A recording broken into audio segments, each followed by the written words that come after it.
This broadcast is brought to you by The Gamesman,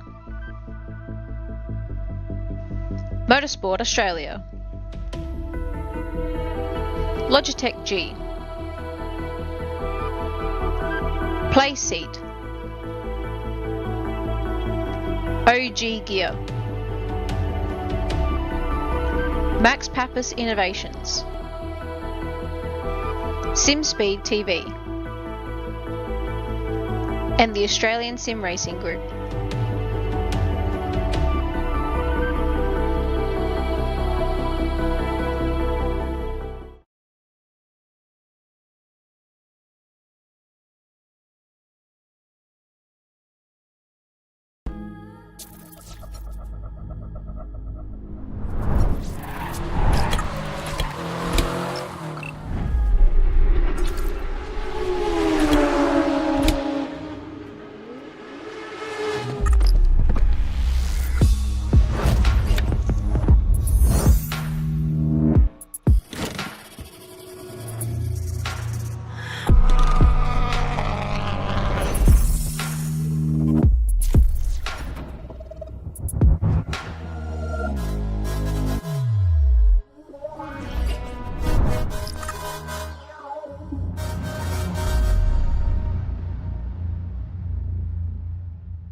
Weekend in, weekend out, Motorsport Australia officials are making waves.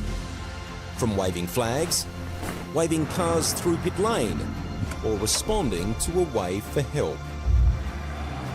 Wave hello to new lifelong friends. Who knows, you might just make waves around the world. Ride the first wave. Search Motorsport Australia officials today.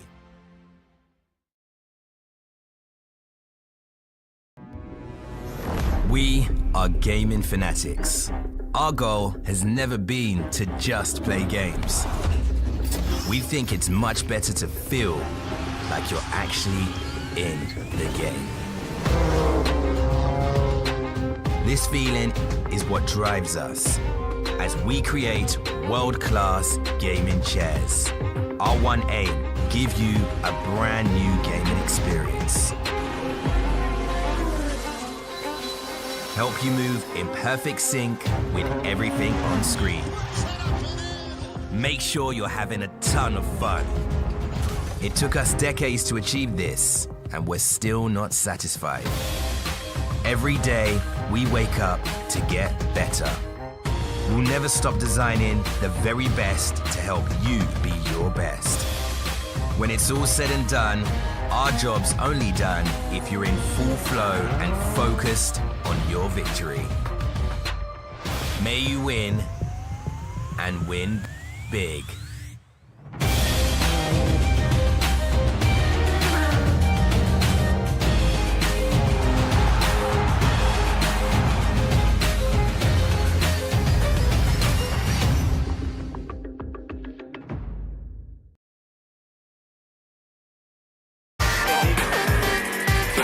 Hi, I'm Brendan Leach, driver of the number 7 Audi R8 or MPC Audi Custom Racing. First impressions of OG Gear on the sim, fantastic. It feels really nice in your hands and doesn't gather up under your fingers. The sock, very breathable for me. I get sweaty feet when I'm on the simulator. I know that's not the nicest thing to say. It has just the right amount of grip because your feet do just naturally move around on the pedals a little bit, and I like the way that they give you that freedom but also give you that stability that you need.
Well, after the slow burner that was Sebring, where it all came down to a last lap mad dash to see who could take home best of the rest, we've moved to a track that is significantly more altitude changing. It's got long straights, it's got straight braking zones, it's going to challenge the technical attributes of all the cars, but conveniently, it's also a circuit that the V8 supercars in their Gen 3 configuration have already run in terms of official racing. Yes, hello and welcome back, ladies and gentlemen. Round number 2 of the Logitech Pro Invitational for 2025. Tonight, we head to the Austrian hills. The hills come alive with the sound of music. Oh, sorry, wait, that's a very old movie. That's a dated reference. You know what? There's actually some sim racers out there that might not even know what that's from, Sandman.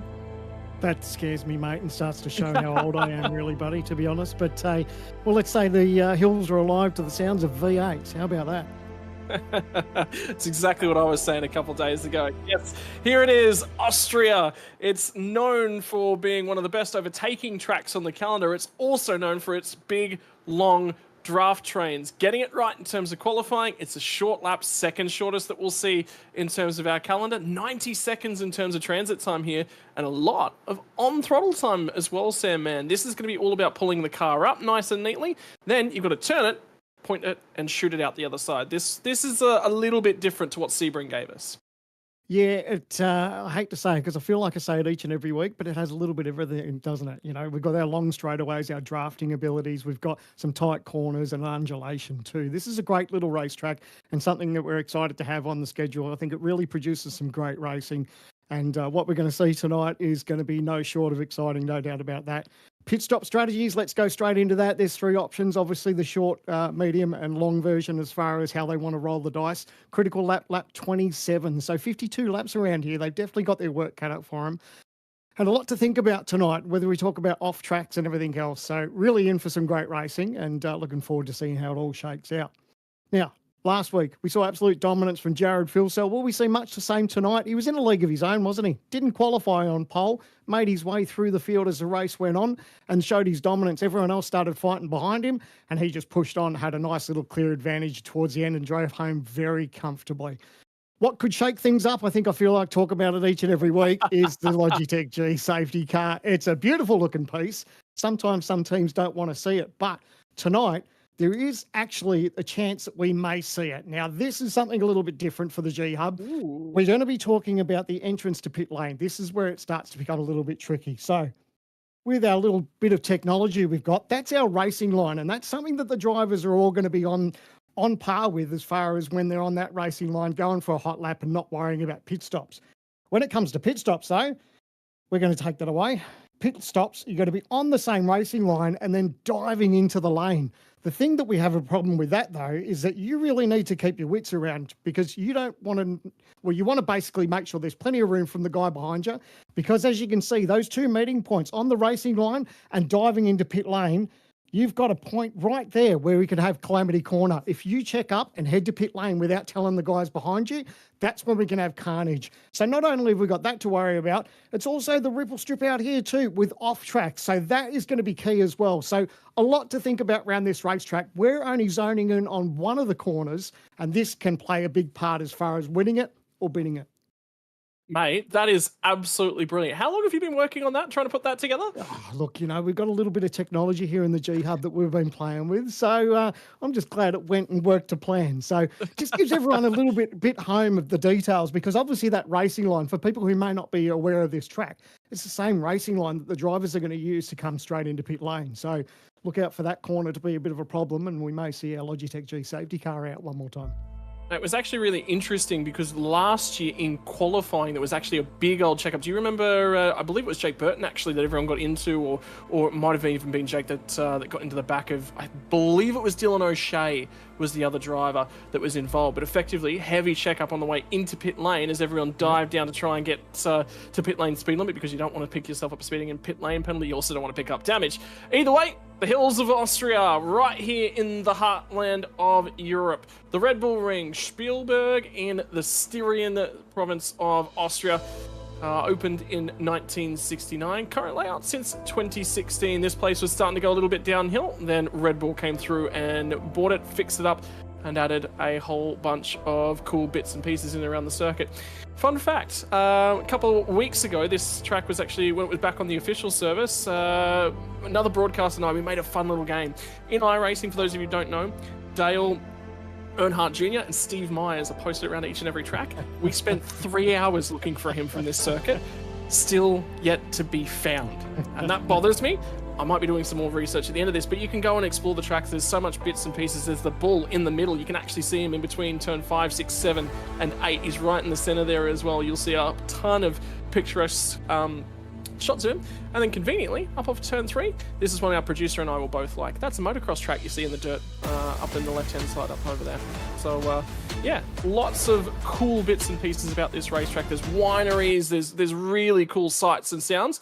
Speaking of the bull, if you're going to win around this place, you've got to grab this big fella and take him by the horns down in the middle of the track. The tough technical section, which is sure to be a tire burner. I can tell you, we've got a couple minutes left in practice at the moment. And results as they currently stand, well, that man that's on top of the championship standings currently topping the timesheets in practice as well. Effectively, one race down. This is the point standings at the end of that race. Important to note, Dylan Rudd, remember where he crossed the line? Right up in and amongst that podium. Penalty that relegated him all the way back to 10th spot. Griffin Gardner and James Scott, the Chiefs Esports Club, 2nd and 3rd on the road. Great first outing for those guys, but we know the talent that they've really got behind them. When you have a little bit of a look further down the order, you have a look at Robbie Gibbs and go, man, Sebring, 2 years in a row, he's put a bank of points to start his season off. And let's see if he can carry that through. The first of the Trans-Tasman cars, again, 6th spot. They're just not quite gelling as much as they'd like to with this new chassis, I don't think, Sam, man. Yeah, it's. I know the team have been hard at it testing, and I guess sometimes you can sort of they're at it as far as trying to get comfortable with these cars. Maybe it was just that track that they just didn't quite come to grips with. We could see, obviously there was a chance that Madison Down was on target for a top 2 result there, but unfortunately we saw that contact that he had that slowdown penalty, and that took him out of it. But yeah, a little bit rare for Trans-Tasman Racing, but you never rule them out, do you? They're too much of a powerhouse to think that, they're behind the 8 ball, and that probably at the end of the day will just make them work that little bit stronger. Yeah, I think it certainly motivates them. 20 minutes open qualifying about to come through in about 45 seconds or so. And reminder of our race distance, 52 laps, 224 kilometers. A little bit different here tonight. Tank size, maximum size of 70% on that tank. What does that look like in terms of the numbers? I believe it's about 93.1 litres, so a little bit different, not all the way back up to the full tank marker. 2 compulsory pit stops, and I think the critical thing was that you said it was, the end of lap 27 you can get home, 25 laps on the run after that. So I get the feeling you probably want to get 1 stop in before we get to that halfway mark. So that way, that'll probably open the strategy up. I'm probably targeting somewhere around, lap 12 to 13, you reckon? Yeah, and of course that's to an ideal strategy too, isn't it? That all your ducks are in a row and everything plays out to plan. So if there's a little bit of a curveball, that's when the team starts scratching their head and have to sort of get the calculator out and crunch the numbers. Yeah, and keep yourself on that right strategy. The Red Bull Ring podium in shot tonight. I can guarantee you there is everyone in the server would love to stand atop that should they take a trip to Europe and go racing from the real world. In the meantime, though, they will have to take what's on offer for them here tonight. 20 minutes worth of qualifying. Pace has got to be on the board. Who's going to come out fighting? Well, we said a couple weeks ago, these drivers have already taken to this track in what we know as official racing rather than the Pro Invitational Series. On that occasion, the pole position time was a 1:31.506. Track temperature on that occasion, a little bit higher. What that means is that we're going to see lap times a little bit quicker. I'll take you through a history of pole position times over the 2 years that we've had racing here. 2023, a 29.368 was James Scott's. Guess what? 2024, he backed it up, but he went 3/4 of a second quicker, a 28.582. So tonight we're looking for about 2 to 3 seconds slower than that. And that sort of gives you the, we talk about these cars and how they're a little bit more difficult to drive, and they've got less aero on them. And this is one of those tracks that we've actually got really good data at. We can go, hey, this is the time spread we're sort of seeing in 2 to 3 seconds. Realistically, that's actually not so far off. It's not, and I guess there'd be a couple of drivers that'd be going, oh man, 2 or 3 seconds. But at the end of the day, when it's the entire field doing it too, and everyone's chasing that time, it does make it a little bit crucial we were looking at times throughout practice just leading into qualifying. There was less than a second between first and 43rd. Like, how close is that? Shorter lap, 10 corners, I suppose, is the other one. Yeah. Again, we're counting the kink on the run up the hill to turn 3 as a corner. You and I debated that at Road America at length last season. Always is the debate, what counts as a corner and what doesn't count as a corner, but you've got to make sure you've got a tyre underneath you to drive your way through the lap. Qualifying now in operation. Bo Albert will be a story here tonight. There is one man who is making his way around the racetrack, but he's doing it at a significant how to term this, he's hampered himself quite dramatically. Big PC failure at the end of Sebring, and very shortly thereafter. He's had no practice coming into this event. He's gotten over to teammate Matthew Bowler's house. It's a 2-hour drive for him. That's how far away he is from his place, and on a borrowed sim rig as well. So he can reach out. He said to me, look, if I'm feeling a little bit cheeky during the race, I can reach out and I can pull his brake pedal, but he won't be doing that tonight. Mate, that's talking about commitment to have to drive 2 hours, but we spoke about the difficulties of drivers jumping in different sim rigs for the qualifying series and how tricky it was for them. So, Bo's got his work cut out for him. Like you said, little to no practice, and then to be on a different rig, it's really going to be tough. Worthwhile noting that second car on the queue right there is Damon Woods. He's tested for a GT4 ride. In fact, he passed that test. He's chasing some funds. So if you're out there and you're watching the world of simulator racing and go, well, what can it do for you? He had a crack at Formula Ford. He was there and thereabouts. He's quite accomplished and an up-and-comer in the real world, and at the moment harassing Bo Albert. And the difficulty for Damon is that he knows that he could have gone a lot faster on this lap. He's just in behind Bo. He's obviously struggling with the challenges that are in front of him at the moment. And he'll fire off the last corner. It'll be a banker. It won't be a great banker, but like I said, driver that's tested a GT4, and should he secure the funding for that ride, he'll be racing in GT4 Australia this year, should things go his way. So if you want to get in behind a young up-and-comer, and I know we've got some dollars out there that support the sim racing world, one of the best way you can get on board a car and support a young racing driver's career is supporting one of our own. I think that's such a cool story. Absolutely, and to think to have a go at that, and to be a chance of making the grid like that is just brilliant. And it's a shame that there's so many good drivers out there that obviously rely on heavy funding. And mate, just fingers crossed that he gets the money behind him and he can get on the grid. Now, first laps are coming through and on the board in terms of qualifying. Jared Filsell, we're expecting him to be at the top of town, 30.728. Cody Deeth, Dylan Burr, so two of the Eclipse drivers, and Damon Woods, lap time only good for 26, but like we said, checked up, not really able to find the time. Bo Albert, 31st, Zach Rat, Trey White. So all the drivers are at the front of that group that were trying to find some time, got held up a fair way, and not really able to make the most of it. I believe it's one of the other Sim Rigs DPR cars. I was going to say that's not Ryan Jones, but it isn't. That will be Jake Maloney in the Trans-Tasman Racing Sim Rigs car. Two drivers that couldn't be here tonight. Job Stewart, one of those. Also participating in real-world duties, doing some testing for his Super 2 program.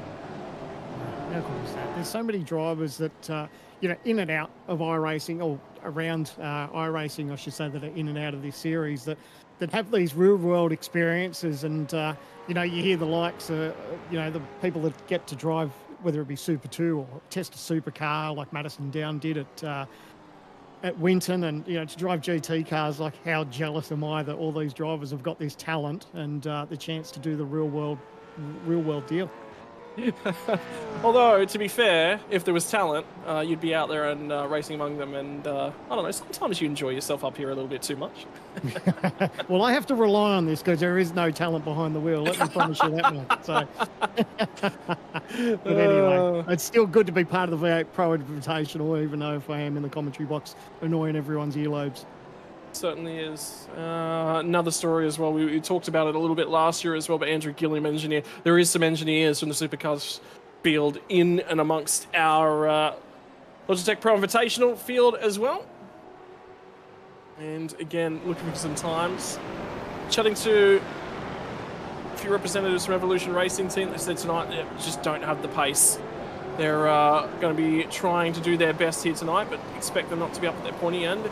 Worthwhile talking about, because last year, one of Ethan Grieg-Gault's, he had a horrendous season, retirements in a couple different rounds, and his best result of the season was the second place he picked up from the Red Bull Ring. We would have been looking to mirror that, but they just do not have the car speed tonight, unfortunately. Now, you think at this point, what are we, 13, just over 13 minutes to go, there'd be a couple of teams and drivers that would be probably trying to rely on a bit of a draft. Obviously, we touched on that a little bit about how crucial the draft can be around this racetrack with the long straightaways, and it's real key, being that the times are so incredibly close. Just those little, couple of seconds in a draft, that can play a big part. So I'm surprised that there's not too many teammates that are just sort of working together at this stage. Yeah, I just had an eye on Dylan O'Shea, who's got himself inside the top 10 at the moment. Picked up an off-track at the first corner, and now he's trying to dive out of everyone's way so he doesn't interrupt a lap and doesn't earn himself a penalty. This will be the big problem. Last round had to start from the rear end of the grid. Jared Filsell's going to start his next flying lap. You can see them. They're using as much of the runoff area. Too much of that runoff area, you accrue yourself an incident point. What does that look like? Well, it looks like lap time deleted. Although, no steward's review. Unlike Formula One, this is all automated within the system.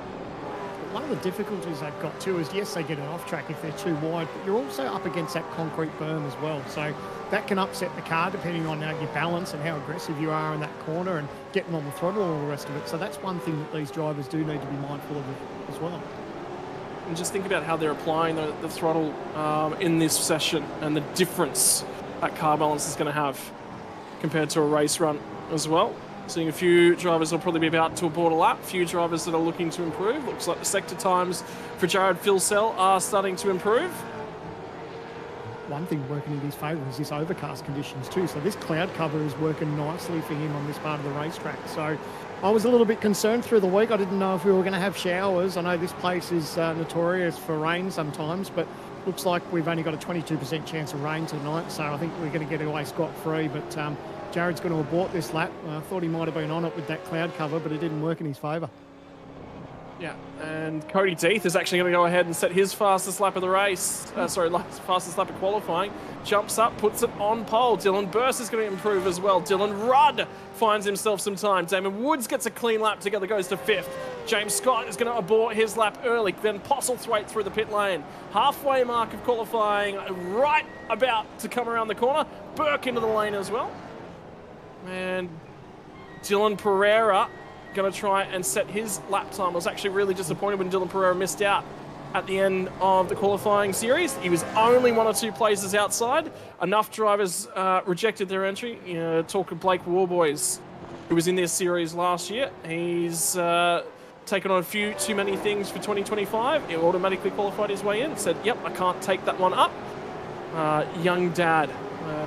His partner gave birth to their first child, and he said, yep, young dad, a few things on my plate. It's best I'd offer the spot up to somebody else who can make the best use of it. Dylan Pereira is one of those. Oh, that's nice, man. Big congratulations. Always exciting becoming a dad. So it's when real world gets in the way of our sim racing world, it's a bit of a shame, but he's put his priorities right, and all the best to him. I want to hear from the viewers that are watching along at home as we hit the halfway mark of qualifying. Is there a result that's standing out, or is there someone that hasn't set a lap that you're looking for? There are a number of drivers still yet to set a lap. Wayne Burke among those, Teo Serrano, Jack Wittes, Dylan Pereira, Kurt Stenberg.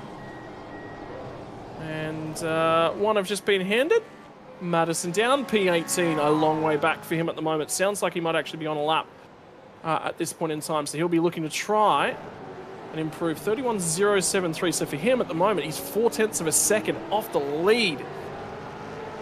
Yeah, he's hoping that just this little bit of clear air. Obviously, we didn't see his lap, so whether he got balked or made a mistake or whatever the case might have been, he's hoping that this clear run now will get him up the timesheets a little bit further, and then he'll be quickly darting back to pit lane to put on another set of Dunlops to have another crack, because here we are just on 9 minutes to go, so he really needs to start making it count if he wants to start closer to the pointy end of the field. Yep, and keep an eye on this one. Yeah, this is setting himself up for the lap. I think it might even be the flyer, although he was charging through the middle sector, so you get the feeling. Might indeed be the lap. Yeah, that's a mile off, so it's not a flying lap. This one can't be. So this will be. He's hoping here. This is actually a great onboard view. Clipping the inside curb here, watching the exit there. That's that beam, that yellow strip that I was talking about. Will he sniff a tiny little bit of draft here? Absolutely he will. And he knows he'll try and capitalise on what little bit he can. And don't you love it? Competitors go, nah, I'm not giving you any of that draft. I'm going to move right out of the way. Yep, so gets a little bit of help and assistance. Misses the apex a touch, although, oh, look at him light the tyres up as he comes out of turn 3 as well. So it's going to be a scruffy lap if he can find the time. I'm trying to watch the car's behaviour. It doesn't look all that bad. He's got his other teammates, his other TTR teammates are in front of him. So it looks like they've obviously got still a little bit of pace in the car. But yeah, it is a definite surprise to see Madison back in 18th. He's hoping that he can just put the rest of this lap together and make it count. Looks okay. Looks hooked up there so far. No, that looked offline. I wonder whether or not he's already abandoned the lap after lighting the tyres up at turn 3. Look at him, just there's so much attitude when you're pressing on in this car. You will, if the car's doing that in race trim, it will not have rear tyres on it in a very short amount of time. So it will not drive it that way. Yeah, this is an in-lap. Yeah. Boarded straight away. Nicely, well done. Kurt Stenberg finding a little bit of time deeper in the field. Always says that he's not quick in qualifying trim, but his race pace is good enough for him to drive through the field. In fact, I don't think there was ever a time in the qualifying series that he qualified inside the top 20. Every single week he had to race his way through. I do love his camera though. You can't have a go at that bloke for not being up on the wheel. Right up and on it. A lot of activity and attitude. One of the other drivers joining us with the webcam.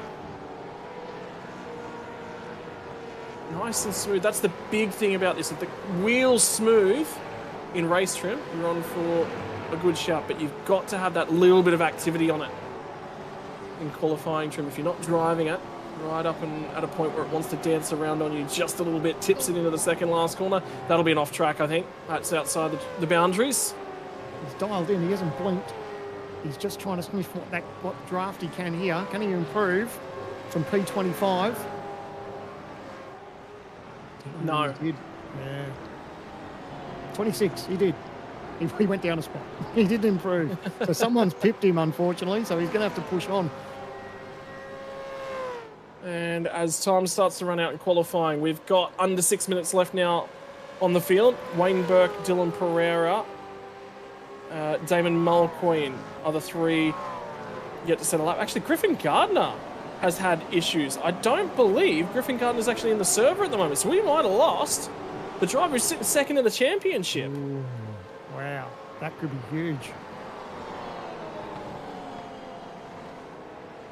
This is what I've seen on screen here. It's teammates working together. This is what I expected to see a little bit earlier in the run, but you can see that these three guys are all teamed up and just trying to help each other along with draft. So good to see that there's a couple of teams out there trying it. It's catch-22 though, isn't it? You know, you try and want to be as close as you can to the drivers around you and sniff that draft, but you don't want that to capitalise on your run. So they're all actually aborting this one. But yeah, it's that fine line of being close enough, but not close enough where you're going to get balked at the same time. One of the other drivers. So the other substitutions, so we've already had Job Stewart for Damon Mulqueen, and the second was Jake Blackhall for Christopher Island, who'll make his series debut, which means that Ryan Jones is not the only driver out of the Simrigs DPR squad. Chris Island will make his debut, and at the moment, quite a stout time from him as well. Well and truly inside, you know, when you step in as effectively a driver that, in air quotes, should be 44th or 45th, because that's where you're covering for, to be 28th in the running order, he'd be quite happy with that one. Take it every day of the week, wouldn't you? At the moment, pole position 30.663 from Cody Deeth. That cloud cover's just cooling off the racetrack a touch. Well, what is the second cover for the entire field? 41 drivers. Others. Only driver to set a time outside of the second marker at the moment is Bo Albert in 42nd, but there was still 3 drivers yet to set a time. It's not too shabby, is I don't mind hearing stats like that when I'm in the commentary box. I don't want to hear stats like that when I'm behind the wheel, though. Probably something we'll talk about when we get into race trim, but you're going to see big packs of cars and in racing tonight. That is just, by and large, what to expect when we come to the Red Bull Ring. Drivers doing a good job for themselves at the moment. Well, I said Robbie Gibbs might. There was question marks over the pace of the ERT cars. Gibbs at the moment still inside the top 10, so still doing quite well in terms of the way that he's setting himself up. Wayne Burke coming to the tail end of the session is still yet to set a lap time. Early on, I thought I saw a couple of 9.5 cars a little bit further up the field. Rick Kuznetsov sits in 13th. He was inside the 10 last year. And remember, this round was the quarter way on the season, and we were still recovering from the big one back at Sebring last year in terms of points. So this round was actually quite critical. This is always a nervous time for a driver where you're on board with Wayne Burke. You see he's got that little bit of traffic. Oh, the car moving around in front of him. That actually worked to his favour. So the car got out of the way, but the pressure's on Wayne here because he hasn't put down a time yet. So it was crucial that that car moved out of the way, and now it gives himself just that little bit of breathing room. Hopefully he can put this lap together and just get something on the board. But it's one of those horrible nervous times as a driver when you know that the time's ticking away and you haven't even got a banker down. And every single time I've asked, it just puts more and more pressure on the lap to see what you can try and extract from it. The benefit as he comes into the back half of the lap, while he won't be getting any of that juicy toe, he has got it for the bulk of the first half of the lap, which means he should still be quite reasonable. Now it's just lock in. Might underdrive. This will be his last opportunity. No, is he aborted again? No, he's going to start from the rear. Yeah. There won't be enough time. Well, if he has another run, he just won't. And this is what we were talking about in the hub. See these drivers, if they're trying to get to pit lane and you've got cars that are on a fast approach, they're on the exact same racing line. So these guys didn't purposely try and hold anyone up. They were just trying to get into the lane, but it was good heads-up driving by these guys that were looking in the mirror just to make sure that they got out of the way with someone coming fast behind them. Well, you've got to be out of the pit lane now if you're going to get one more lap in. So anyone crossing the start-finish line from now will get that final opportunity. Greek goal outside the 10 at the moment. Teammate Robbie Gibbs is ahead of him, and that was aggressive at the final couple of corners. He'll drive it out the last corner. That will be an off-track. That will be the lap aborted, and it's a wild ride to keep that thing in play at all. Get images of... Go ahead. Yeah, I didn't know if Jared was going to improve. He's still back in fourth now. Rick Kuznetsov will improve. Rick Kuznetsov back inside the 10. I was about to say, that lap looked good. It was good. Jumps a host of places just outside the top 5. James Scott did improve. Rattray White has improved. Dylan Burst set that lap very early on in the session, and it's been a good enough marker to keep him there and thereabouts. Dylan Rudd still inside the top 10. Robbie Gibbs slides. Remember, a couple of moments ago, he's 8th, slides to 10th. So a bunch of drivers still trying to improve.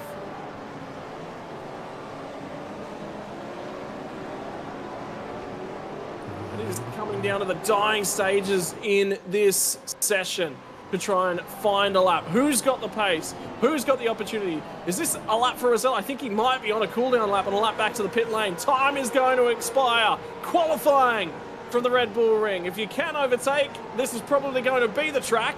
But at the same time, if that draft pack gets broken, you want to go with the leaders. We saw it happen last year. The lead pack split. James Scott escaped to win a race.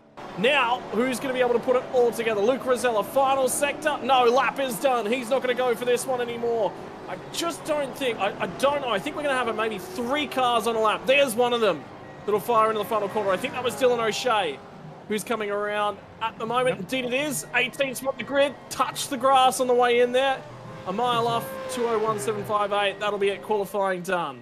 How's the margin between Cody Death and James Scott? That is incredible. A 30.663 to a 30.670. 7 thousandths of a second on the front row. And Glenn Postlethwaite will continue to try and improve. That is very, very wide there. And, well, those tyres are done. So, on a little bit of a display for the fans. Just sell them at the back of the garage, turn them into coffee tables. That's what he'd be doing right now. Ian Ford will be looking for an improvement late on in the session. Final run to the flag, out of the last corner. Lines up. This is reasonable. Just the way he moved the car across the track, though, says that he was down. He knew he was down. Final couple cars, and at the moment, Cody Deeth is out there and circulating. And one final marker to come through from race control. There was one issue of impeding during the session. Car number 11 will receive a 10-second race penalty, which is Ryan Jones, for impeding Ian Ford on his lap 4 of qualifying. So one marker to end the session there, but qualifying and the second of the season in the books. 30.663 the pole position time for Cody Deeth. He is going to take it from James Scott. Both of those guys on the front row. How about that for Eclipse Sim Sports? They take out their first pole position. James Scott has always been quick here in qualifying trim. One race from 3, and that he hasn't snagged the pole, still lines up on the front row. Damon Woods alongside Jared Philsell on row number 2. Be interesting to see from these guys who scampers away down to turn number 1. The fastest of them, Zach Rattray White. Qualifying's probably been a little bit of a bugbear. He solves that issue here tonight into the 3rd row of the grid. Rick Kuznetsov, he normally does exceptionally well from the Red Bull Ring, and we'll hope to make something of that. Dylan Burst is going to line up alongside of Andrew Gillen, 14 thousandths of a second separating row number 4, and the final row inside of our top 10 is going to be defending champion Dylan Rudd. Off alongside of him, Robbie Gibbs. Can he find something from inside the top 10? 2 tenths covering that 10. Jake Maloney and Jordan Ross, the first cars outside of that 10. Again, another great track for Jordan Ross. This tends to be where he gets his best results from in the season. Ethan Greengold, Brady Myers just outside of the 10. Both these guys will be looking to find some speed from here. 15th and 16th spot is going to be that of Luke Rosella and Madison Down. This is where we get to 3 tenths off the lead, back to 15th spot. Lachlan Capel off alongside of Dylan O'Shea. How about that? 18 and 19 in the field? Well, they start 17th and 18th on the grid. Moving both one spot further back, they look a little bit neater. 19th and 20th is going to be Josh Anderson and Matty Bowler to round out the 20. Matty, watch out for your break foot tonight. Bo might reach over and take a big old grab of that one. Hayden Veld, last week, this guy won the first round of the GT Pro Championship. This time, he'll start just outside the 20. Jacob O'Reilly alongside of him for Vermilion Esports. 23rd and 24th is going to be Kobe Williams, who'll be the last of the Eclipse SimSport drivers in the field. Adam Briggs, not necessarily overly happy with his qualifying effort. 4.5 tenths, though, all the way back to 24 spots. Sebastian Vandel and Ben Faulkner make an all Vermilion Motorsports row number 13, thousandth of a second separating the teammates there. 27 to 28, Brenton Hobson and Emily Jones again, still inside half a second back to these guys. Chris Ireland just outside of that half a second. So half a second covered 28 cars. Dead heat on the lap time between Christopher Ireland and Sean McNamara. They'll split them by the 10,000th of a second back there. Andre Youssef and Tao Serrano outside of the 35.23 and 5.83 off of the time set by our pole sitter. Jack Widdus and Glenn Postlethwaite on the 33rd and 34th. Have a look at the margins. There's nothing to separate them even this far back. Kurt Stenberg off alongside of Brian Borg deeper in the field, out to 36. And remember, a 6/10 of a second back this far. Dylan Pereira just inside the 7/10 of a second. Ian Ford not happy with his qualifying performance. Did get impeded. Be curious to know if that lap was good enough to improve or not. Tyson Broad and the Orbit Drops Bear Motorsport car off alongside of Ryan Jones. Remember, Ryan is going to be carrying himself for 10-second in-race penalty. He'll have to work through that one. Brady Baldwin outside of the 40 off alongside of Bo Albert. Talked about Bo's struggles here tonight. Bo is the first car outside of the second. One more car did manage to set a lap. It'll be Damon Mulqueen. Griffin Gardner is registered for the server. I don't see him in at the moment, so we'll be keeping an eye on whether or not he does return. Remember Sebring last year, his internet actually dropped out whilst he was leading the race. Wayne Burke is going to be coming from the rear of the field. An update for the 89 car from the rear of the field has himself a 10-second penalty for impeding in qualifying as well. Tonight's pole sitter for Eclipse Sim Sports. It's their first time in the series. It's their second race of offering. And Cody, you'd be happy with that one, starting from the front row. But mate, you got to make sure you don't spin those rear tyres on the way to turn 1. How's the practice starts been rolling for you? Well, I haven't had too much practice at all this week. I've been a bit crook, so haven't really done many race runs, haven't done many starts. Lucky enough to get a bit of a nice draft for the pole, but see how we go in 52 laps time. Mate, in terms of the strategy here tonight, critical lap number, we're looking about lap 27, lap 28. Are you going to give us any sort of an introduction to what the strategy is going to look like for you and the Eclipse Sim Sport boys? Is there anything we can steal from you? Look, I'll be honest. Well, I'm meant to be sort of debriefing that now, but looks like I'm in an interview here. But I don't know. We'll find out in about 2 minutes when I get to go back there. Mate, well, head down. The biggest thing, look, is it just surviving this first lap, or are you going to be definitely trying to lead it out, or are you just happy to let the guys go and just feed in, put some points on the board? I don't know. I'm not really sure I want to lead, to be honest. I want to try and save some fuel, but we'll see how we go. Well, mate, best of luck here tonight. You get back over there and have the debrief with the team. You've got a couple of minutes to get that one through. Good luck. Cheers for that. Thank you. Sandman's going to take a walk back down to, I believe, what spot have you got for us? You've got Robbie Gibbs starting at a 10th spot. Yes, I have, Robbie. Mate, inside the top, just inside the top 10, but that's all right. Take it, mate. How was qualifying for you, buddy?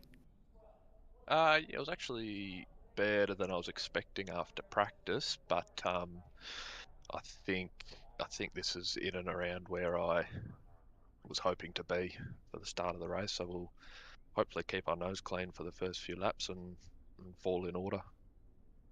How was the expectation coming into tonight? Obviously, we saw how everything unfolded at round one, but still walked away with a P5 at Sebring.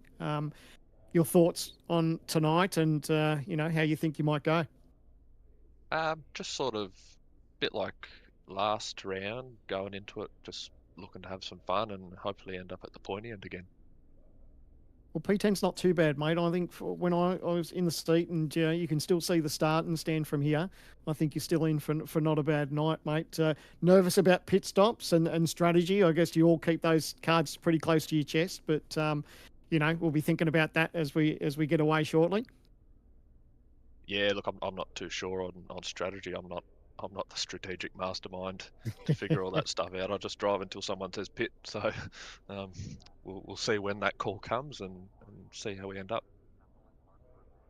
All right, mate. We'll let you concentrate. All the best. As Jay and I both know, we reckon you got a pretty good number on the side of your door. But all the best, buddy. And hopefully we're chatting to you at the end of the night. Oh, good. Cheers, mate. Thanks, buddy. And Scotty, you've gone for a decent old walk. I hope you got some comfortable shoes on. You've caught up with our good mate Kirk Stenberg back in 35th position. Well, when you're trotting down to one of the most popular drivers in the field, mate, it's always happy to be back down there and have a bit of a chat to Stenny.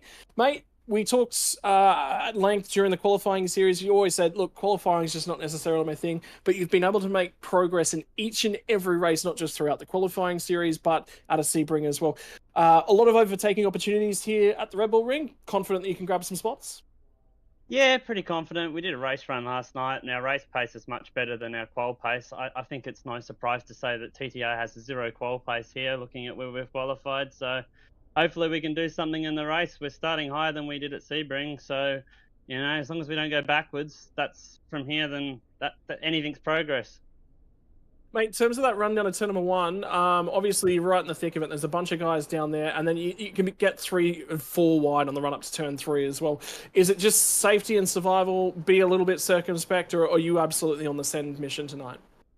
I think, for me, honestly, I know that this is not one of my best tracks, but I think safety and survival, these first 2 corners are just primed for an accident that take you out of the race. And there's one thing I don't want to be doing, and that's driving a damaged race car around for 52 laps. So I want to survive them and then see what progress we can make, because I reckon once we hit lap 6 or 7 and tyre wear comes into effect, we'll have a good race car.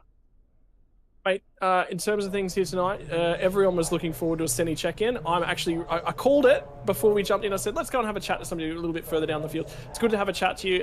Anything you want to say to all the fans that are watching along and always get involved in making us go for a bit of a Stenny check-in?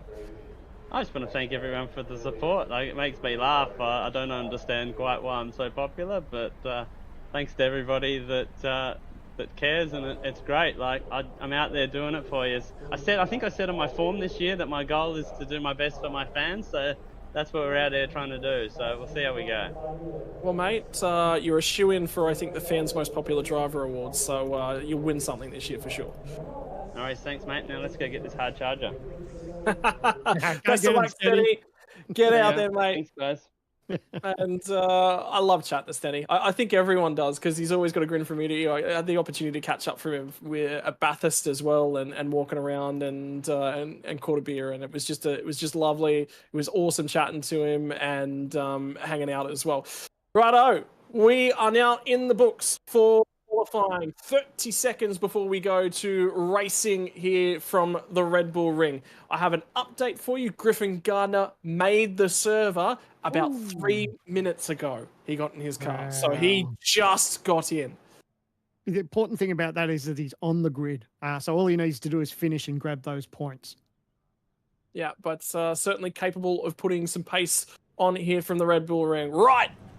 The hills of Austria, they're going to come alive. We said they might come alive to the roar of music. Is that going to be victory music? Is it going to be V8 engines? Is it going to be first lap drama? Or is it going to be first lap disaster? Lights are going to come on. Here they go. 45 V8 supercars from the Logitech Pro Invitational. They're 4 wide in the midfield as some guys got a great start. Others got a shambler. And for the first time of asking, Cody Teeth leads us away from the first row of the grid, grabs pole, converts it into turn 1. He's got the lead. Now the rest, they've got to chase.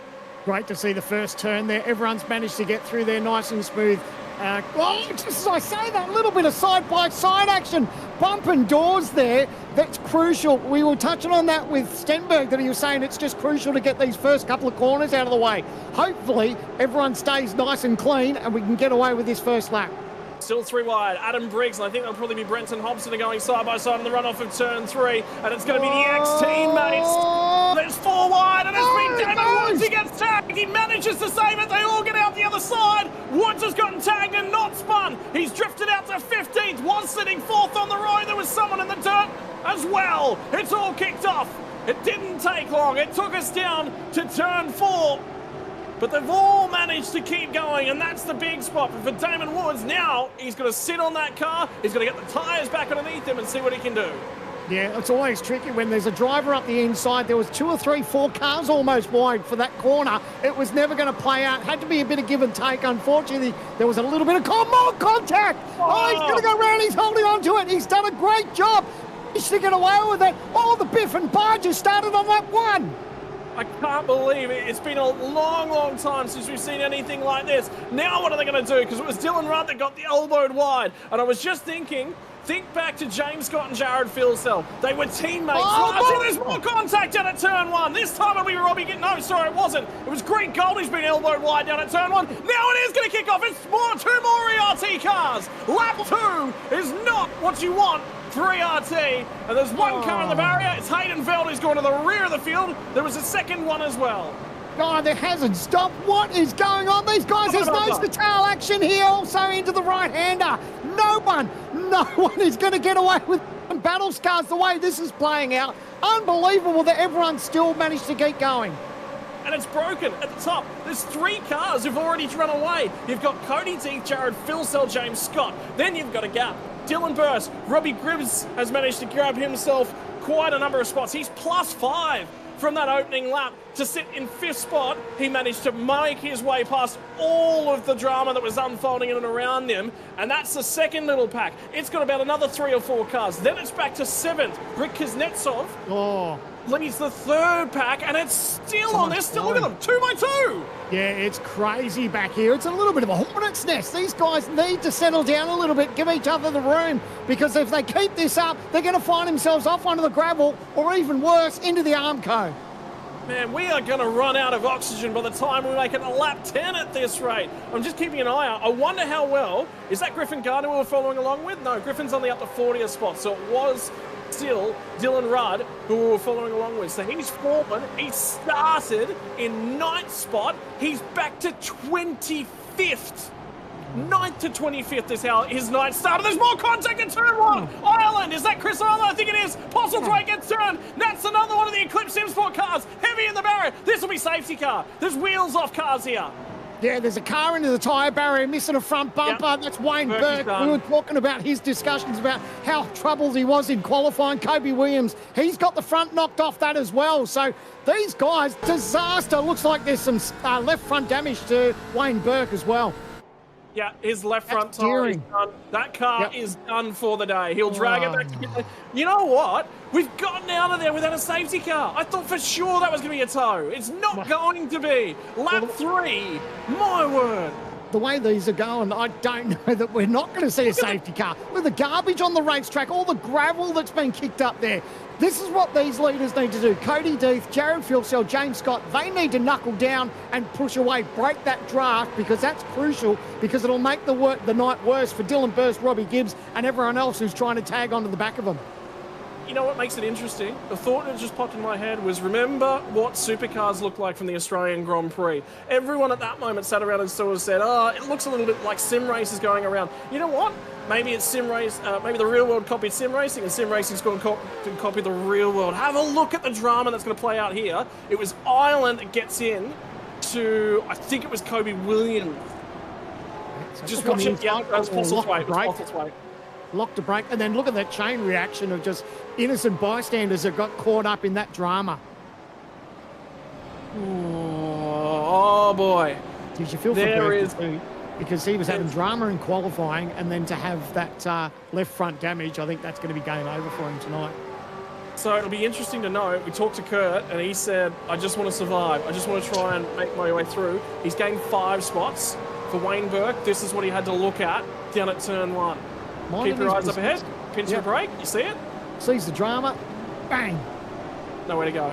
Massive damage to that car. Ah. Yep. Stenny called it, didn't he? And I tell you what, Stenny's worth keeping an eye on at the moment, because he's got 2 guys right in front of him. Gap for the lead. Drivers have made up places. Brady Bournemouth is +8. He leads them out at the moment. Dylan O'Shea, Brenton Hobson, Emily Jones, all +6. Update on the first of the incidents. So remember, we saw Damon Woods get rotated from the rear. Who was the car that got into him? It was Rick Kuznetsov. That's quite a lot unlike Rick too. Normally he's very, very clean, very precise, very disciplined is Rick. So it's unlike him to see that sort of a mistake. But I just wonder, is this the evolution of Gen 3 racing that we're going to see? Because we only had 1 race in earnest for the entirety of the Pro Series. And everyone sensed an opportunity to go out there and get aggressive tonight. The pressure of this, here we go. This is the onboard from Rick Kuznetsov. So we're hearing from the stewards too. He's got himself a 15-second penalty for this one, for that contact there. There goes Damon Woods. So, yeah, look, I guess, oh, here we go. We're going to go back to the front, and this is Jared Filsell. He's looking for a move up the inside. I was curious to whether he's going to sit there and save a bit of fuel, but he's looking hungry here. They bang doors all the way down off of turn 3. The run through turn 4 is going to prop him up at the apex. Cody Death had a look for the crisscross. Wasn't quite able to do it. James Scott will just sit and watch. Dylan Burst, he's going to send it straight back. Does get to the inside. Filsell has a wobble as he tips it in. They're going to go toe-to-toe some more. And the best part is, for the chasing pack, this drags them back. Manages to get the car pulled back up. Well, you served up a bit of racing from Jared Filsell, and Cody D says, I want to put my stamp of authority back. He put it on pole, and now he's showing he can get the elbows out. This kid is new to supercars, but boy, is he putting on a show. Mate, he's roughing up Jared Filsell. Filsell's right there, and I touched on this about 2 or 3 laps ago. I said, these guys just need to work together and pull away from the train. But now that Dylan Burst, Robbie Gibbs, they're all there with a sniff now. Jared Filsell now not giving up. I wouldn't be surprised if he has another crack and tries to get up the inside after this long straightaway. Well, they're going to play on each other. A little bit of a bounce up and over the curb. He is going to have a go. Squeezes him to the right-hand side of the road. Runs out of room. Now they're alongside. The run up to turn 3. Pitches it narrow. Dives it back out wide. Can Filsell pull it up? He picks his contact. They rub, they bump, they grind. Scott's trying to look for a way through. Can't quite get the power down. Filsell's got him for now, but you can be sure that Cody Death is going to squeeze him to the right-hand side of the road. They'll elbow each other once again. On the run to turn 4. Welcome to Supercars. Oh no, there's more contact. Scott's going to sail through as well. Well, he's going to lose a couple of spots here, possibly Cody Death, though. He's only lost 1 spot to James Scott. The problem that he had there was that wheel-to-wheel contact with Jared Filsell. He's got to be careful he doesn't get that wheel damage. You saw the car jump up in the air when it locked wheels. That could have been disaster for him. My word. And race car fans' delight to stewards' chagrin. They are getting calls left, right and centre. It's not just at the front, it's right the way through. That's the replay that we were looking on board with. Let's talk your way through the top 5, top 6 at the moment, because that group of 3 has come back together. It's now a group of 6. So it's Jared Filsell leads the way from James Scott, Cody Death, Dylan Burse. Then it's back to Robbie Gribbs in 5th, and Zach Rattray rounds out the top 6. Oh boy, Sandman, this isn't going to go away. Are we on for 50 laps of this? You know what I love about this? This is a combination of Gen 3 and the racetrack. This is proving to be a very, very close racetrack. We touched on that the times. There was a 1 second covering 43 cars at one stage. So everyone knows how crucial it is to get the draft and being as close as they can to their rivals. Oh, he goes it's going to be a move here. Zach Rattray wide. He's up the inside. He's pulled it up. It's a nice move up the inside of Gibbs. And the smart thing about Robbie Gibbs was he could see all the nonsense going on ahead, and he just went, yep, no, I'm attached to these guys. I want to stay attached. I don't want to lose time. So he just let that one happen. Rick Kuznetsov leads the second pack. 15-second time penalty hanging over his head. Jake Maloney, Jordan Ross, Luke Rosella. That's your top 10. Oh, it's a little bit wild back here too. Oh, just covering across there. Was that Stenny? Stenny just closed the door there. He's now into 28th position. He's up on the wheel. Look at that camera. Love seeing him in action, but he's got his work cut out for him. All over the back of him. It's nose to tail action back here. Yeah, it's not going to go away. Right, there is some more calls that are going to come through, and they're going to come thick and fast here tonight, race fans. So get your notepads ready if you're watching along at home. Remember we talked about Ryan Jones. He had a penalty coming through from qualifying. He's got in this isn't a bad call, by the way. He's gotten into the lane early, served that penalty. He's in free air, so he's not getting biff on with anyone in that pack. So that's that one done for him. Update, Ethan Grieg-Galt, 10-second penalty, contact with Dylan Rudd. Remember we saw the Chiefs eSports machine sideways, defending champion dropping through the order? Yep, that's a 10-second penalty for Grieg-Galt. So the stewards were a little bit lighter on the penalties back at Sebring. And now the guys have stepped it up a little bit. And this is the seeing and soaring, isn't it? You've got to manage the field. And that's what I think there might have been a little bit of a discussion. Did we overstep the line a little bit, maybe back at Sebring? Now we're going to bring them back in line. Interesting thing with this camera shot with the drivers. What did we say? We were talking to Kirk Stenberg and he said, you know what, watch about lap 6 or 7 and his car will start to come alive. He's just now starting to open up that little gap. So I don't think he was telling us porcupines. Maybe this is where it's starting to work in his favour around this lap. Yeah, and last time by for Kurt Stenberg, 32.911. How's the dive for Lachlan Capel? Remember, Capel was a lot further up, so he's one of the drivers that's lost out quite a lot. So he's looking to try and normalise and start to make some ground. By the way, Griffin Gardner's just in behind these guys, and he's going to try and line up for the move. So Capel was all over the road trying to apply some pressure to Brian Borg on the run down to turn 4. Griffin Gardner's going to try and get there. Not quite able to do it. For Griffin Gardner at the moment, remember, 45th up to 32nd. He's plus 13, so big gains for Griff. Good start. Only 8 laps in too, so that's good. Still got a little bit of strategy on his side to pick off some more drivers, but he's moving forward. That's the main thing. Don't get off line through that section right there. There is still garbage on the road. They just haven't gotten across the side of the road to move it aside just yet. Right, race finally starts to stabilise. Finally. So, if you were sitting back there, race fans, and you hadn't brought the popcorn to the table, now might be an opportunity to grab it because it might just all... I just cannot believe that with all that went on, we didn't have a safety car. Yeah, well, that's a testament to these drivers. Obviously, there was that little bit of contact with a couple of cars there, and there was cars that had contact with the wall, but it wasn't a big, massive melee where it had to have a safety car, but it was close. Geez, they had a fair crack at debuting the safety car, but it wasn't to be, and here we are, lap 9 of 52. Everyone now, I feel, is just starting to settle into a little bit of a rhythm, and they'll start thinking about this first pit stops, because obviously these drivers have to make 2 pit stops, and that'll be playing on their mind here at lap 9. I just watched, by the way, Ethan Grieg-Galt lift off and let Andrew Gilliam through. So Grieg-Galt recognised was one of the weaker cars in that exchange, and Gilliam got the pass done. They were starting to become a little bit separated from the train just ahead of them. So a little bit smart on both drivers. Gilliam's got a little bit of pace, showed it to Grieg-Galt, and Grieg-Galt went, yep, let's get back in the line, and let's start seeing if we can pull ourselves back forward. Something's just happened to Jack Widders because he was just on the radio to race control to have something looked at. And we might have found it on the replay. he was behind Stenberg there at one stage. So, yep, here he is. Brian Borg, Lachlan Capel. Yep, a little bit of contact there, but everyone's managed to get away with it. So, it's probably going to be a little bit of dicey. Oh boy, oh boy! Got the touch there. Oh, and it's still not over. Oh, he's got a tag in the right rear. And that set him so he's managed to hold on to it. So great save, but unfortunately, he's lost a ton of positions. Yep. There's Lachlan Capel that roughed him up. Greg Galt's going to dive into the lane, so he's going to serve a 10-second penalty and get that one all out of the way. And on with his race, but he's also crucially pulled himself out of the queue of cars. I think that might be a crucial one. Boal, that started from the tail end of the field, was one of the slower of the qualifying drivers here tonight on the drive through. He's gained a couple spots, but that might be strategically affected at the moment.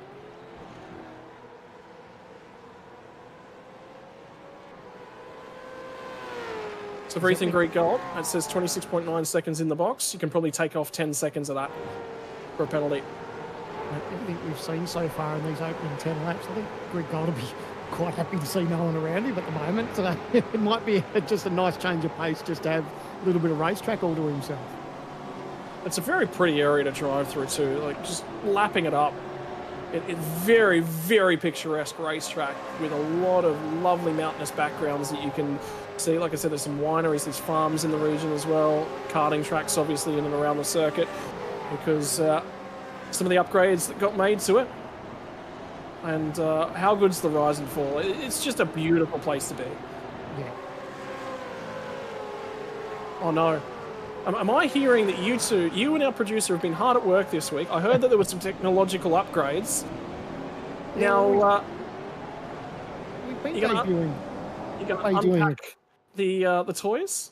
Yeah, so this is just one of the turns that we were talking about, the marble build-up, and this is something that drivers need to be careful. You can see just all on the outside of all this garbage that's up here on this racetrack, and this is what the drivers need to be very mindful of. They don't get themselves too wide, because with these hot, sticky tyres, you can see exactly here on the telestrator that all that garbage there, you need to stay well away from, because the moment you touch them, you're going to have that much understeer in the car. It's going to be absolutely ridiculous, and you can see you will pretty much turn the wheel, and you'll be a passenger. You'll just head straight on. You can see the drivers that are on the left-hand side on the apex. They're staying away from that garbage. But when they start battling side by side, it's so easy to run wide and touch that stuff. And as soon as you touch those marbles, that's going to stick to your tyres, and it's going to take you a couple of corners just to get them off. And by that time, the way the closeness of this field is, you can lose 4 or 5 positions in a heartbeat. And the critical thing I saw with all the drawing that was going on behind the scenes there is that you outlined the garbage on the road from the kitty litter, but you're right, there was marbles right next to it as well. So they're there and they are in play. They played a bigger part in the qualifying series, but they're there, and the drivers have got to be aware of them as the race progresses. Right, more updates. Kobe Williams, 5-second penalty, contact with Dylan Rudd. So that's the 994 car. So it is all kicking off up at the pointy end at the moment as James Scott, remember last time from Sebring, said he just couldn't quite, he was having a little bit of problems trying to figure out how to look after the tyre. It looks like that's starting to come back to him. He's starting to close up a little bit on James Scott, and they're just starting to stretch the legs on Cody Deeth just a little bit, but it's still a 6-car breakaway at the front. Rick Kuznetsov is in pursuit, but just starting to lose them a touch. I'm surprised Jared's leading. I think I'm just trying to remember if last season, I think he spent most of the time drafting and spoke about that in one of the interviews, just saying that it gets a little bit boring there sitting in the draft, but it's such you capitalise on it so much as far as how much fuel you save. So it's catch-22. Do you want to be out there punching a hole for everyone else, or just running your own race, or do you want to be back saving fuel? Then that's I guess what one of the options that these drivers have when it comes to pit strategy, because the more that you save on the racetrack is the less time you're stationary in the box.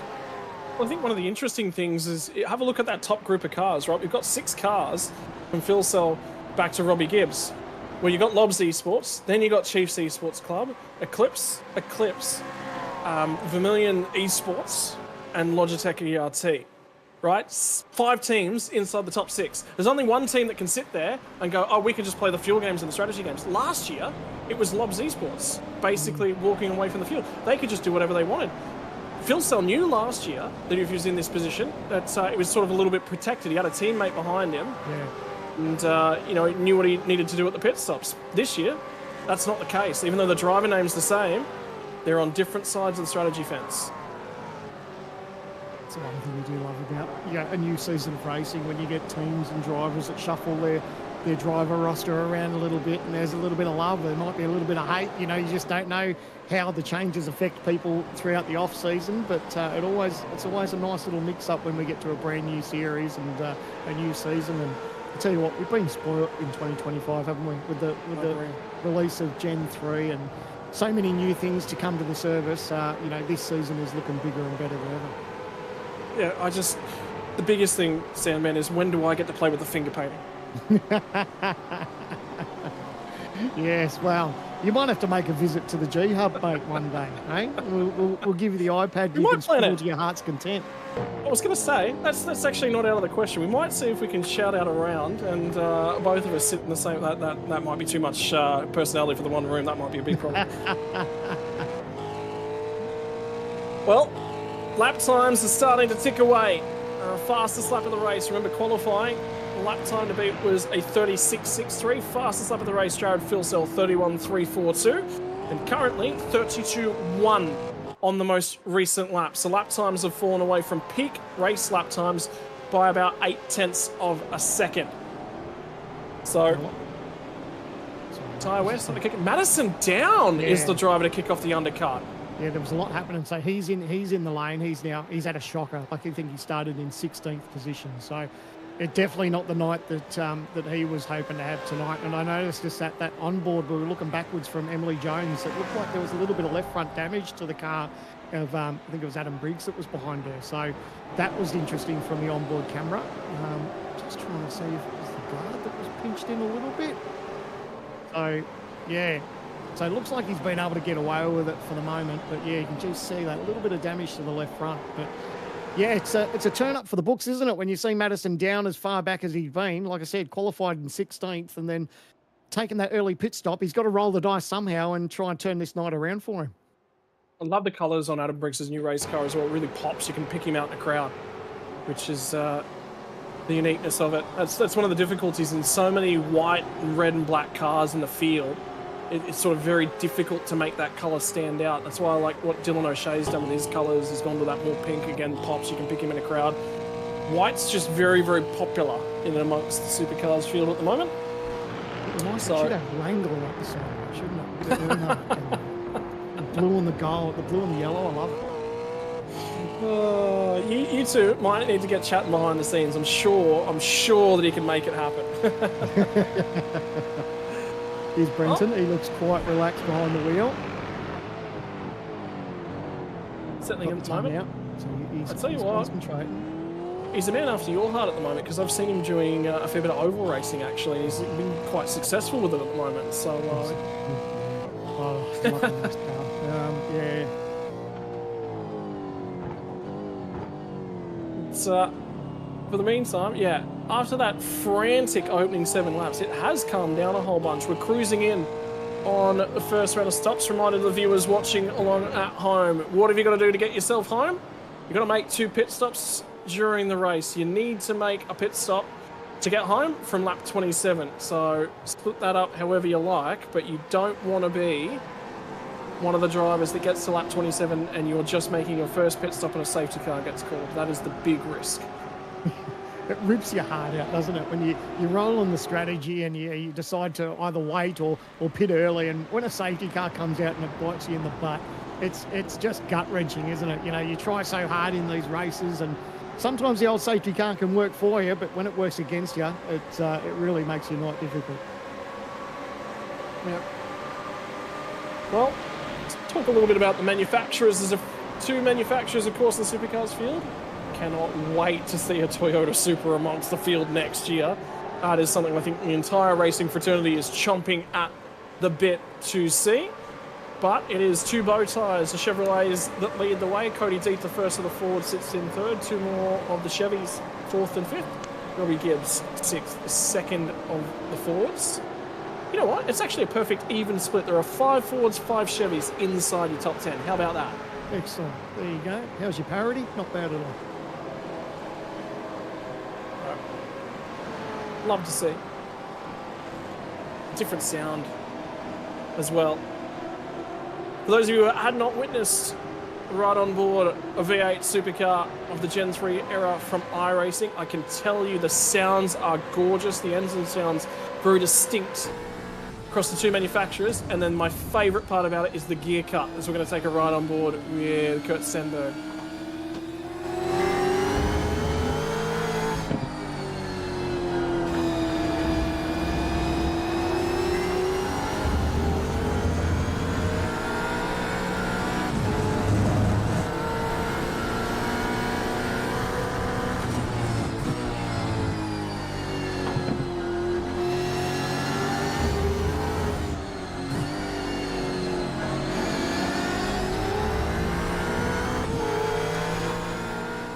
Was perfect. How good was that? Just listen to Stenny behind the wheel. Oh, we can see Andrew Gilliam. He's in the lane. Just behind the wheel, and you could hear that engine note that you were talking about, the gear shift cut up on the ripple strips. You could hear it all. That was just great, just watching that on board. And then seeing Stenny just up on the wheel with his camera at home. That was terrific. Right. Phenomenal. Love it. I love the generation of car. Such a big change. It's brought there are so many drivers in this field that have taken some time off. Glenn Postlethwaite's a very, very good example of Emily Jones back aboard the supercar. Has been an enduro driver the last couple of seasons. Makes her first case for Pro Series contention. But that's the biggest thing, is the Australian community is just alive and thriving at the moment, and we've got so much to thank this car for. Yeah, well, it's reignited some passion for a lot of drivers too that, maybe didn't love the old car, and knowing that we've got the new Gen 3 car, I think we've seen, the servers are incredibly busy just through the week, people getting ready for big events like this and just turning laps and like you said, just enjoying the fact that we've got Gen 3. It's really ignited a lot of excitement through, new and old drivers in these series. And, we're just thrilled that we've got it on as part of the V8 Pro Invitational. For the meantime, it's the lead group of 5. Not getting any closer. Robbie Gibbs has made a mistake on that most recent lap, ran a 32.4, so he's just starting to fall off that lead group. You can see him just in the back of that shot. So lead group of 6 becomes a group of 5. Rick Kuznetsov, an update to his night as we're going to see the pit lane start to get extremely busy. Ben Faulkner's Vermilion Simsports car, front of shop. And Sean McNamara, team boss over at 9.5. Simsports rolling it out of the lane as well. Longest stop, Sean, 20.8. Dylan Pereira's in for a reasonable length of time at the moment. So, but update to Rick Kuznetsov, 15-second penalty for, get this, lap 2, turn 11. That's how far back. That's the amount of volume of incidents that happened in that opening 2 laps. That they're still dealing that far back, are the race stewards. Yeah. And a massive shout out to our stewards and everyone behind the scenes that puts together the Logitech G V8 Pro Invitational. There's, a lot of people, really work hard to make everything happen. And, I touch on it occasionally where I would hate to be a steward, but we're so lucky that we've got people in those positions that just give us great racing. And, they've got their work cut out for them, haven't they, at the moment? And like I said, lap 19 and they're still plugging away. Ooh, more to the lane. So more drivers in. Yeah, Dylan Rudd, Brenton Hobson, Adam Briggs are all coming in. I believe that was a Vermilion car in the background. It was not. No, yeah, it was Teo Sorono.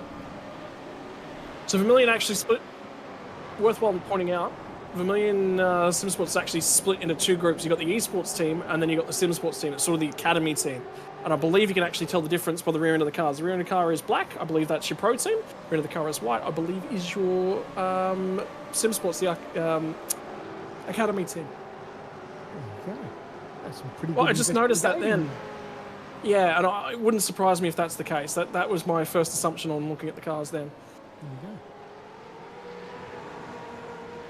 Zach Retro White, he's doing a great job so far, isn't he? Holding on, and you know, we touched on you know, how his opening round at Sebring went, and to be in touch with these leaders, it's a great start to 2025 for it, isn't he? Like he's just sitting there. He's not worried about trying to get past these guys. He's just biding his time. He knows pit stops are coming up, and it's crucial. We touched on, you know, the fact that Robbie Gibbs loses that little bit of draft, and he just starts to lose touch with them. But Zach Retro White, he's right there, just hanging in with them and doing everything right so far. And mate, it's a huge start to 2025 for him. I'm excited. So Damon Woods is still in the recovery effort. Remember, for him, started off third, back to 11th spot as he runs down to turn number 1. Jordan Ross just ahead of him. Jake Maloney, he's in amongst the experienced heads, so this is where he starts to learn as many lessons as he possibly can about racing these cars on the long run. Dylan O'Shea just in behind him. He is plus 6 spots at the moment, 18th to 12th. Josh Anderson also plus 6, 19th to 13th at the moment. There'll be a few drivers at the back end of the field who have made significant gains. Kurt Stenberg, 35th to 20th at the moment, so he's plus 15. Brady Baldwin into the pit lane, but before he did was 21st, 41st to 21st, gain of 20 spots prior to that stop.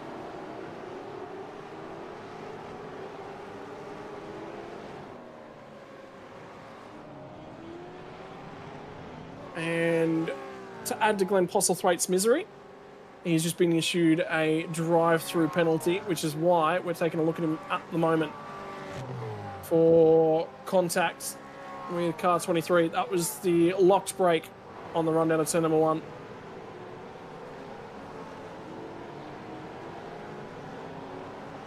Wouldn't be too much far away as far as our leaders pitting. It's lap 20 so far of 52, and as you touched on, that's Postlethwaite 30-second drive-through. A drive-through and a 30-second penalty, is it? I want to see what the race steward, so a drive-through plus a 30-second penalty. Yep. So stop and hold. Right. So seeing him egregiously at fault for that incident, turn 1, and there we go. Just hearing from Rick Kuznetsov that he's going to serve his penalty as well at his pit stop, which I like. I hate time penalties hanging over until the end of the race. I like giving the drivers the opportunity, because then it plays out. You can sort of see where you're at. Yeah, I agree. I think that if a driver's going to get a time penalty, it should be taken before the checkered flag. Obviously, if it gets issued right, within 2 laps to go or something, and there's not enough time. But I think if there's plenty of time that throughout the race before the checkered flag drops, I think all drivers should serve their penalty before the checkered flag.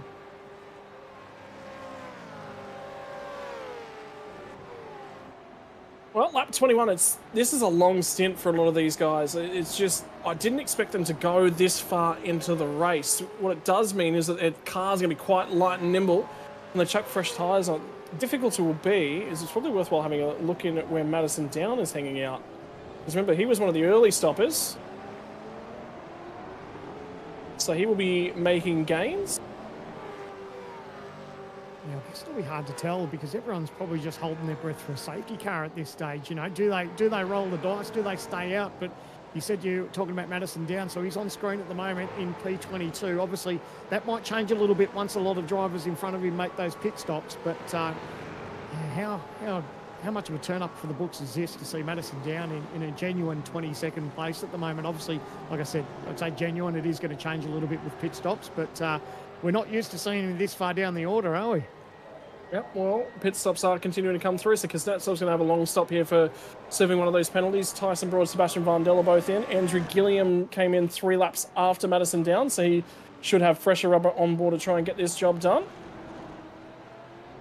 And he will continue to close up. Look down. So we go on board right behind Madison Down. So Andrew Gilliam is just... looks like his car probably just looks that little bit better than Madison's. Will he look up for a dive up the inside? Yes, he will. And Madison's not even going to argue it. He just opens up the wheel and says, off you go. I'll let you pass, and I'll just slip in behind you. Probably looking for a drafting buddy, to be fair. Yeah. Probably feels he can probably stick with Gilliam with a little bit of a toe.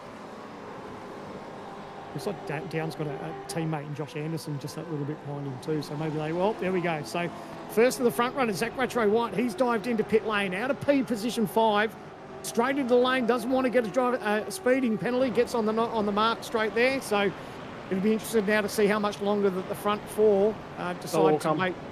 All of them will be in next lap. There's no way that one driver pits and it doesn't bring all of them to pit lane, as we see Brady Baldwin and I believe that'll be Jack Wittes going toe-to-toe as they crest out of turn 3, and he's coming back at him. And Wittes is going to have to cover him. Baldwin gets back to the inside and gets the job done again. Marbles. There you go. Oh, hold on to it. Good job.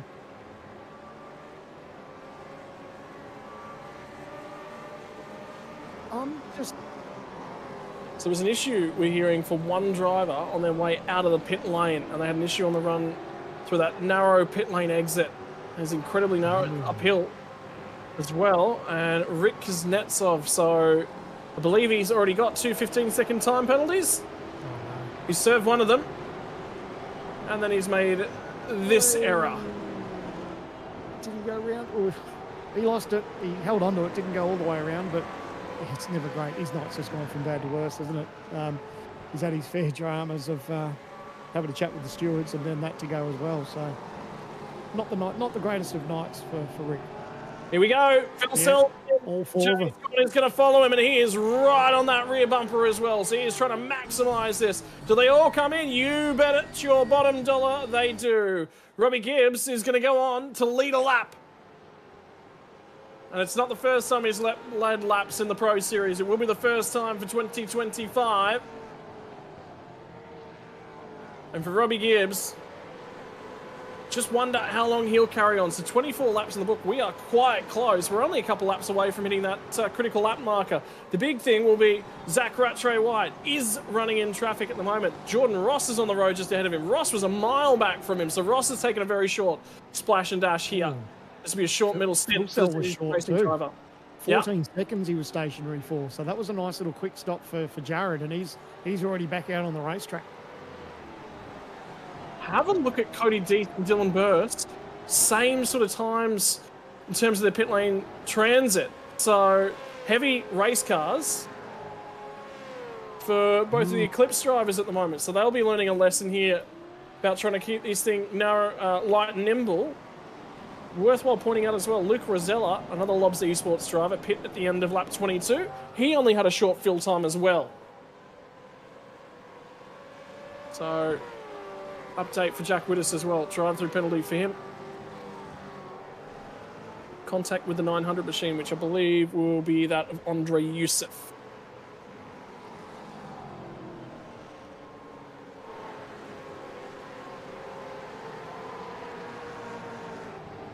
Something's happened in the lane transfer time. Actually, that might be on the way out of pit lane. I wonder whether or not Jared Filsell's pinched to brake when they get down to turn 3 on cold tyres. Yeah, maybe up the top of the hill.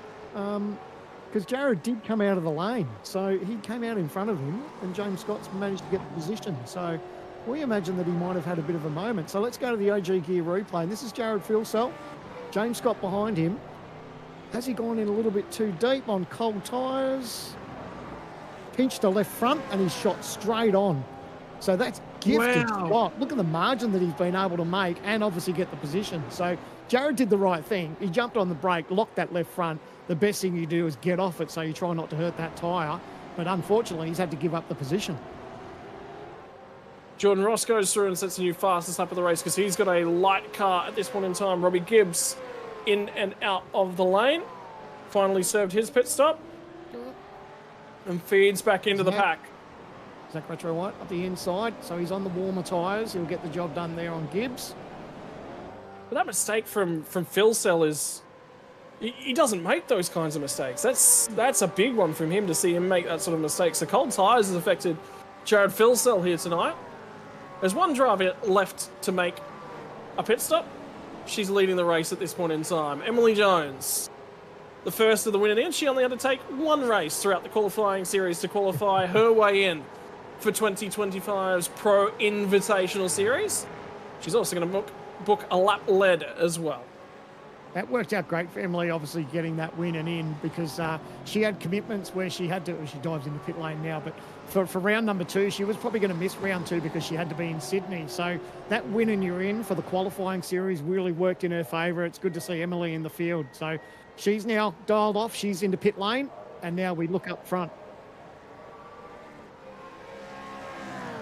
So we're going on the replay coming for you, and it's Zach Rattray White. Robbie Gibbs rejoins the pit from the pit lane exit. Comes across for a little bit of that draft. And Robbie Gibbs is just letting him know, no worries, mate. Down the inside you go. I'm just about being attached here. Well, you know what's brilliant about that is he knows he's on cold tyres. He's just come out of the lane. So he's thinking up to that corner, he goes, I don't want to be last of the late breakers and possibly have a moment exactly what we saw from Jared Filsell. So that was actually huge heads-up drive, and he knew that he was on cold tyres, just tapped the brake and gave up that position. Now we're keeping an eye on Dylan Rudd, who's shadowing Matt Bowler at the moment on the run up to turn 3. Differences in tyres for these drivers. Dylan Rudd put at the end of lap 18, Bowler at the end of lap 22. And Brenton Hobson watches behind, the experienced head. A little bit of a think about what he's going to do with the race car when he gets down here, how he'll pull the car up, what the overall race strategy is for Hobson. Now, one thing I've noticed in this, Madison down P10 at the moment. So started in 16th. He decided to have that early pit stop. So obviously there's a little bit of gamesmanship there as far as what his tyre life is. But he's actually found himself just inside the top, or just outside the top 10 in P10. So that's actually a good bounce back from Madison, and he'll just be hoping that these tyres, he can sort of stretch them out and get him to this next pit stop, and that hopefully will work in his favour as a decent result as we come to night's end. Remember all the biff and barge that was going on for the race lead between Cody Death and Jared Filsell? Stewards deemed it no further action, didn't contribute enough to warrant a penalty, which is good. You want to see those leaders, and they were just leaning on each other. Nothing untoward in it. Hard racing between the pair of them. But the critical factor on this run will be for Cody Death and Dylan Burst. What do they do at the moment? By the way, they're getting a little bit of assistance from Jared Filsell's teammate, because Luke Rosella is punching the hole in the air for those boys. And keep our eyes on this battle pack down for 22nd as well. So tyre strategy, fuel strategy, all of it starts to shake out. We won't know for certain where this field looks like until after this final pit stop. Down to the inside. Jacob O'Reilly is going to pick up 22nd spot. Sean McNamara doesn't make it too difficult for him. I think even McNamara might touch the brakes too. OG Gear replay. And this is going to be, I think Robert Gibbs is going to make that dive on Zach Rattray White. And it's exactly what he's done. So his tyres were that little bit fresher. We saw that replay where he tapped the brakes and let Zach past. Well, now he's got him back, and now he's just pushing on. So good little bit of heads-up driving there. But I think one of the key factors in all of that was the fact that Robbie let him go initially, and then he just went, okay, well, it's time to repay the favour. Give and take, isn't it, race car drivers? Right. It's smart driving. And if the teams, didn't have anything to do with that, it's just good racing minds by those two. They've got nothing to gain for racing or doing anything silly like that. So I reckon that's great, and we should see more of it. That was brilliant. Yeah, it's gamesmanship. There's a time to race, and that wasn't it. It was basically what both of those two drivers said.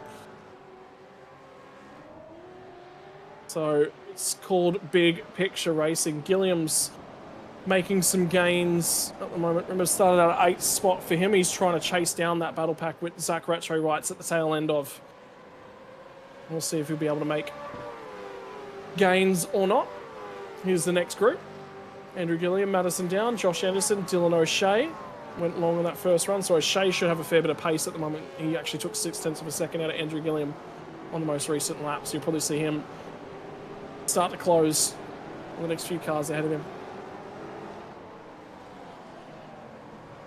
It's nice we're getting this little bit of moment just to catch our breath. It was quite the race in the opening laps, wasn't it, Scotty? Like, as far as the action and everyone just having that red hot go, everyone's now got themselves into a rhythm, and they can see how this race is playing out. And now it's all about looking after the car, looking after the tyres, and making that checkered flag and see who can get there the quickest. Obviously, they'll be starting to think about a little bit more pit strategy, but of course, maybe holding out for a possible safety car. We haven't seen it as yet.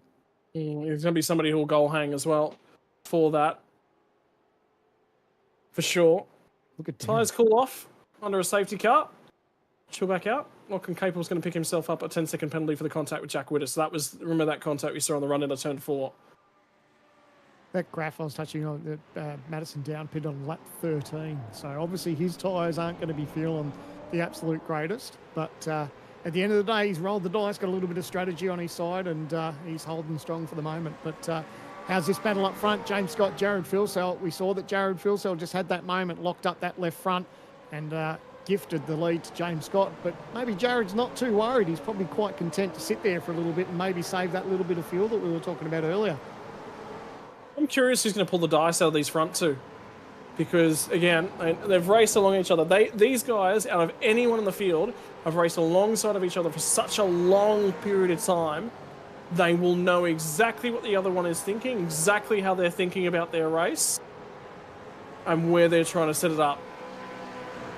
Have a look at the margin that they've got over Luke Rosella in third. 7.7 seconds, 7.5 as it adjusts now. So they've got themselves quite the healthy margin where they can just pretty much control their own race. They don't need to race and squabble and do anything silly at the moment. It's going to be an interesting one to keep an eye on, because the margin between Cody Deeth and James Scott and the margin on fuel is about 7 seconds. So... yeah, so effective. So what we've got to consider, and this is the difficulty in understanding exactly what's going on in a race. So have a look at these two drivers in their pit stops, and I guarantee you if you had your iPad in front of you, you'd be circling those times on the right. Pit box time for James Scott, 15.5. Cody Deeth, 22.4. What does that mean for these guys? Well, it does mean that the margin is 6.9 seconds in difference between their pit stop times. What's the margin on track? 8.7 seconds. The reason for that is that Cody Deeth actually just let Dylan Burst go. So it was a little bit closer, and then they went and ruined the numbers for us.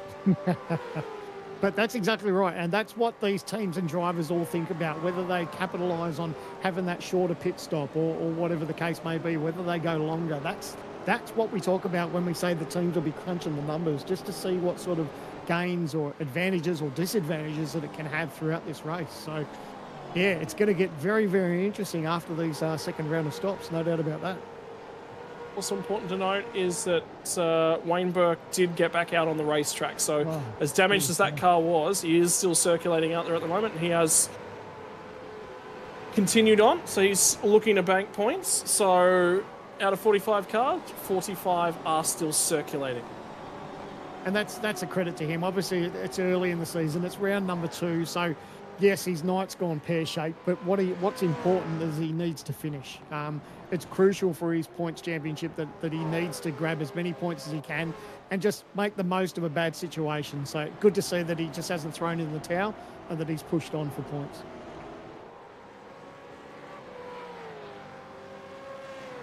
Curious to keep an eye on Robbie Gibbs's progress. I might tell you what, he underfilled that car a fair way, so that's why he went straight back past Zach Rattray White, because he's got 5 seconds less of fuel on board. And Rattray White's going to send it down the inside of Jordan Ross. Ross, again, another one of those light cars at the moment. Not a lot of fuel on board for him, so he'll be one of the first drivers out of this queue to dive in. But the big thing in Gen 3 that we're seeing is that you're not taking these big gulps of fuel at the first pit stop like you saw in previous generations with a race car. They're so reliant on that weight in how the car sits on the road that actually having a lighter race car is far more important. Yeah, absolutely. And it changes the way these teams and drivers go about their setups too. Obviously, there'll be teams out there that will try to get, that optimal fast setup with no fuel and all the rest of it. But realistically, you want something that's going to be heavy with a full fuel load. If you can get a decent car setup with that going on with everything behind you, then that can really convert into speed over these long runs. Penalty 5 seconds has been assigned to Tyson. Gee whiz, you do need a notepad to keep track of all these tonight. Contact with Brian Book, lap 13, so that's about 18 laps ago at this point in time. GQ replay, we ride on board and pop. There he goes. Just that nose to tail. So he managed to straighten up. He did lose a position out of that. And he could possibly lose another one here. No, holds that position, but just that nose-to-tail contact, that's, unfortunately the stewards have seen that, and yeah, they didn't like that too much and offered a 5-second penalty for his efforts. Now Dylan O'Shea's starting to make some ground. Ranging up on the back of Damon Woods, although Damon Woods actually passed him on this lap, so Woods has got a little bit of a turn of speed at the moment in this pack. And he should have much better tyres than a couple of cars ahead of him as well, so he should start to make some ground. I tell you what, Josh Anderson just about made a meal of the run out of turn 4, and somebody just ran offline as well, because there was a bunch of garbage just thrown up and a bunch of dust, and I think it was Ryan Jones, who's actually on an outlap just up the road, so he's on fresh rubber after making his second stop. It was someone that ran wide down at turn 4. It was Ryan Jones. See how your crystal ball was, mate. We'll see if we can get a bit of a replay and see who that was. But it's interesting, isn't it, for these drivers? They really need to be mindful when they come out of the pits to look after these tyres and build them up to pressure and temperature. And, yep, he's had the wiggle, gone through the gravel trap. He's gone for safety and grabbed a little bit of tarmac around the outer edge of the gravel and rejoined. So exactly what you were saying. Remember Valtteri Bottas mowing lawns down there? I couldn't figure out which way the truck was supposed to go. Yeah, there you One go. period, tried driving. Yep.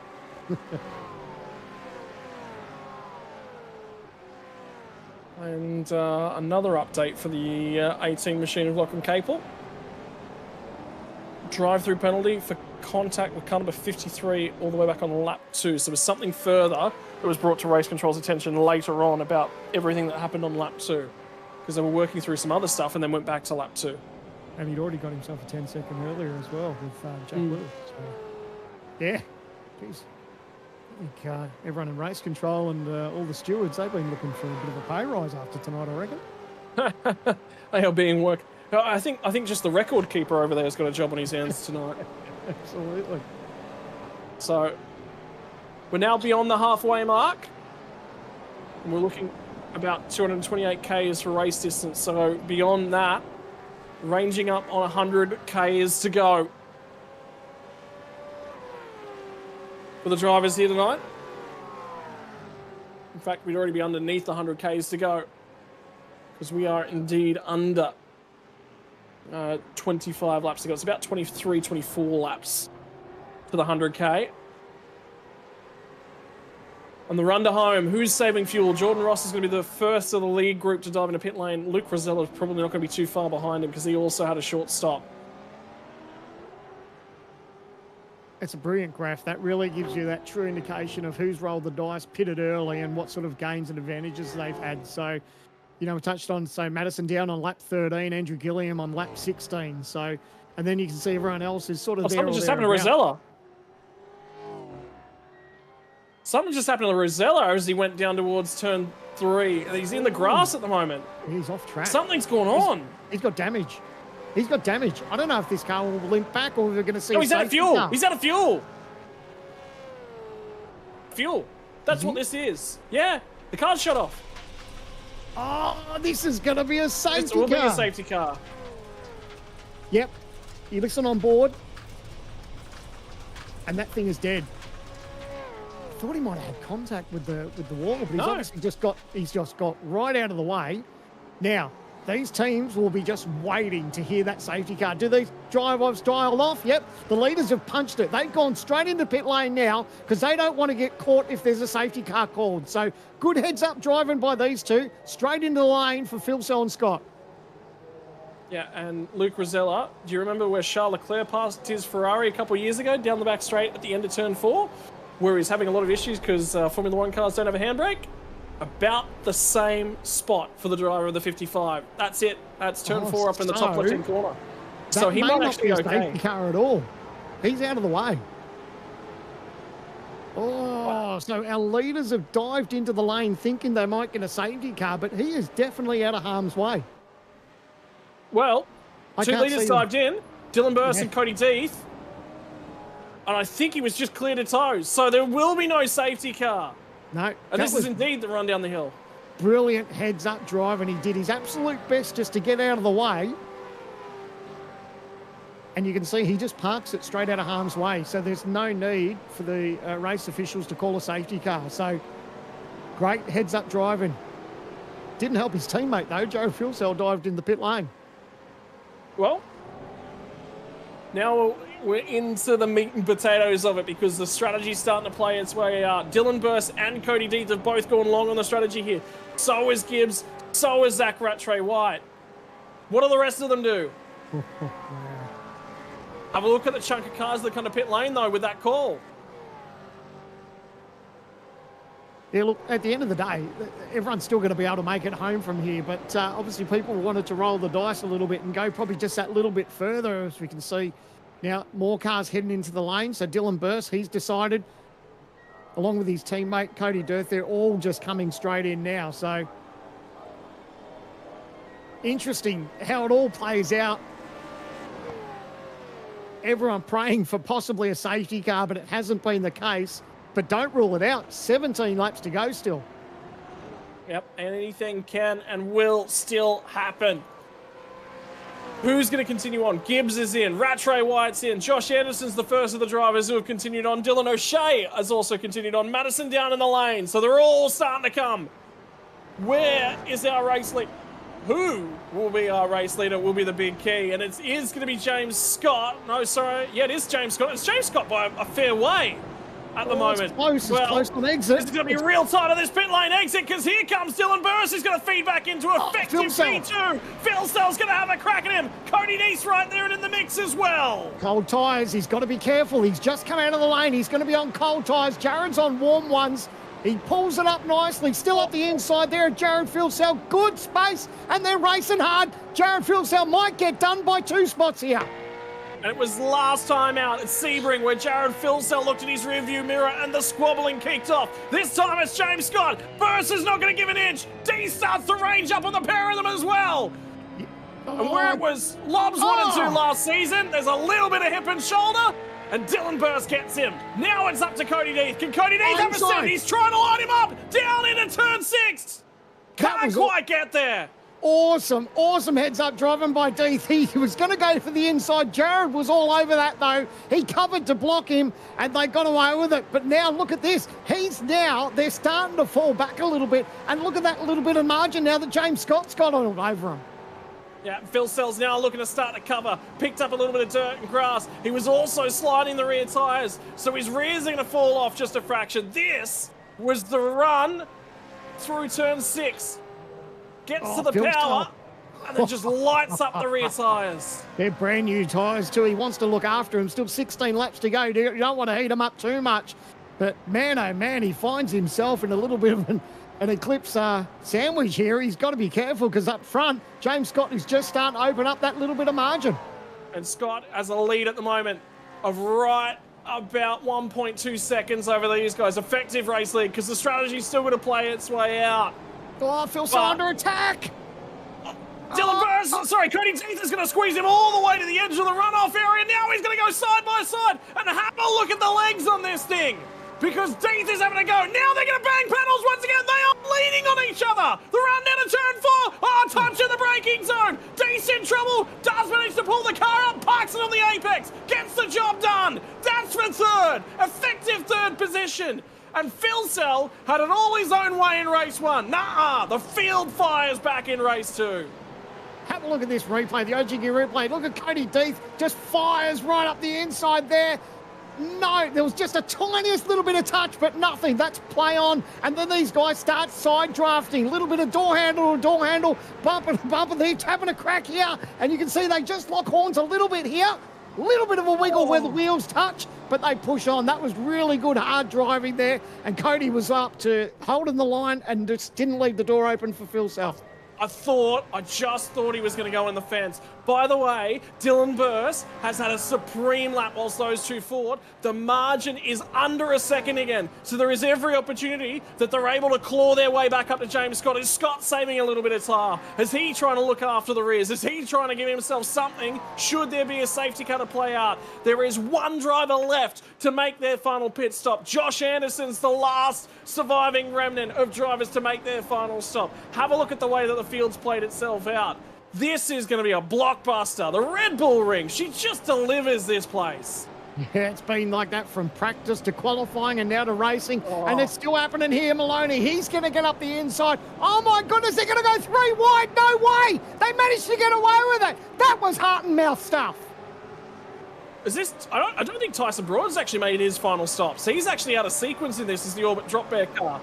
So he's still yet to make a stop. So him fighting in and amongst this is not really playing into the hands. Myers will get the job done. Jordan Ross is going to send it because he has to. That's not a send because he wants to. That's a send because he knows if he gets held up here, he will lose the pack ahead. So he sort of had to go for that one. Anderson waves the white flag. He will dive into the pit lane. And there is one driver to make their stop. For Tyson Broad, you feel it's coming soon. But for this pack, and it is closing, there's nothing in this as we go towards the flag. Wow, how good is this? This is going to shape up to be an absolute cracker towards the finish. We saw last week just how that James Scott went about his racing, and unfortunately just sort of started to fall off a little bit as those laps wore on. So he'd be hoping for quite the opposite tonight. He finds himself in a decent position, but there's not much margin back to Dylan Burse, who's right there, Cody Death, his teammate, and then Jared Philsell. 2 seconds, cover the top 4. And I did get past a little bit of information. I wasn't sure how much I could actually talk about it outside, but then it got aired as well. But I can tell you there is a mechanical partnership between the Eclipse Sim Sports and the Chiefs Esports drivers. So James Scott, whilst he's not a direct teammate with Dylan Burse and Cody Death, he's an indirect teammate. They are working together on their mechanical relationship, their setups, and how to get the most out of the laps. So the fact that that's effectively 3 drivers out of that grouping running together at the pointy end of the field is really interesting. How about this? Centers Dylan O'Shea is going to get the elbows out. He'll get a job done as they run down the hill into turn 4. Stuck it right up the inside there. Madison Down just, he didn't have much say in it. He really had to just give the space. It was just smart heads-up racing, and they can just push on to fight another day. But nice little dive up the inside there for O'Shea. Sit back, grab a drink of water, top up of the popcorn, because we are running out of time to get this one done. They'll cross the line. There'll be 13 laps to run. Glenn Postlethwaite is lap traffic you see just in front of these guys at the moment. But other than that, that's the margin for your top 4. Is there anything more? When we heard we were going to Gen 3 chassis at Christmas time, this is the sort of racing I wanted to open on Christmas Day. Well, this is actually a little bit of a credit to iRacing as well. We talk about, the change to Gen 3 in the real world. We saw some really good close hard racing, and it's exactly what we're seeing in the virtual world as well. So huge hats off to iRacing. These cars are just brilliant. The racing between, it doesn't matter whether you're running the Chevy or the Ford, there's just brilliant racing. And this is only round 2 of a 12-round season for the V8 Pro Invitational. We are so excited about what this season has to offer, and we haven't even got to the Enduros. Can you imagine what it's going to be like when we head to Mount Panorama? Dylan Burse is closing him in. D's struggling a little bit. He's not necessarily going with these front 2. So whether or not he's put a mark on his tyre, just with the way that he was fighting Jared Philsell, and he hasn't really got anything to counter with at the moment. But Dylan Burse is absolutely pulling James Scott in. Last time I was a 31.424 for Burse. Scott ran a 6.86. Alternatively, do you wonder whether or not James Scott might have underfilled that car a little bit? He's got some fuel to save. Oh, geez, I don't know about that. Yeah, I don't know. But look, at the end of the day, they're doing the right thing. And I don't know if Cody Death will be too worried just yet, knowing that you've got a teammate there that you're almost at the point where you're going to be starting to sniff a little bit of that draft. It's going to put these top 4 in quite the position. Under 2 seconds, covering the top 4 with 12 to go. I don't know that you want to hedge your bets on any one driver out of these 4 just yet. So interesting to note as well, Dylan Burse, the quickest of this group. And this is Dylan O'Shea on the move once again. And he's going to get Andrew Gilliam by the looks of things. Gets underneath him as he comes off there. And once you're to the inside here, it's just basically done and dusted. That all started with that dive on down, and then now he's pushed on and grabbed another spot. So that's car's looking good as this race goes on.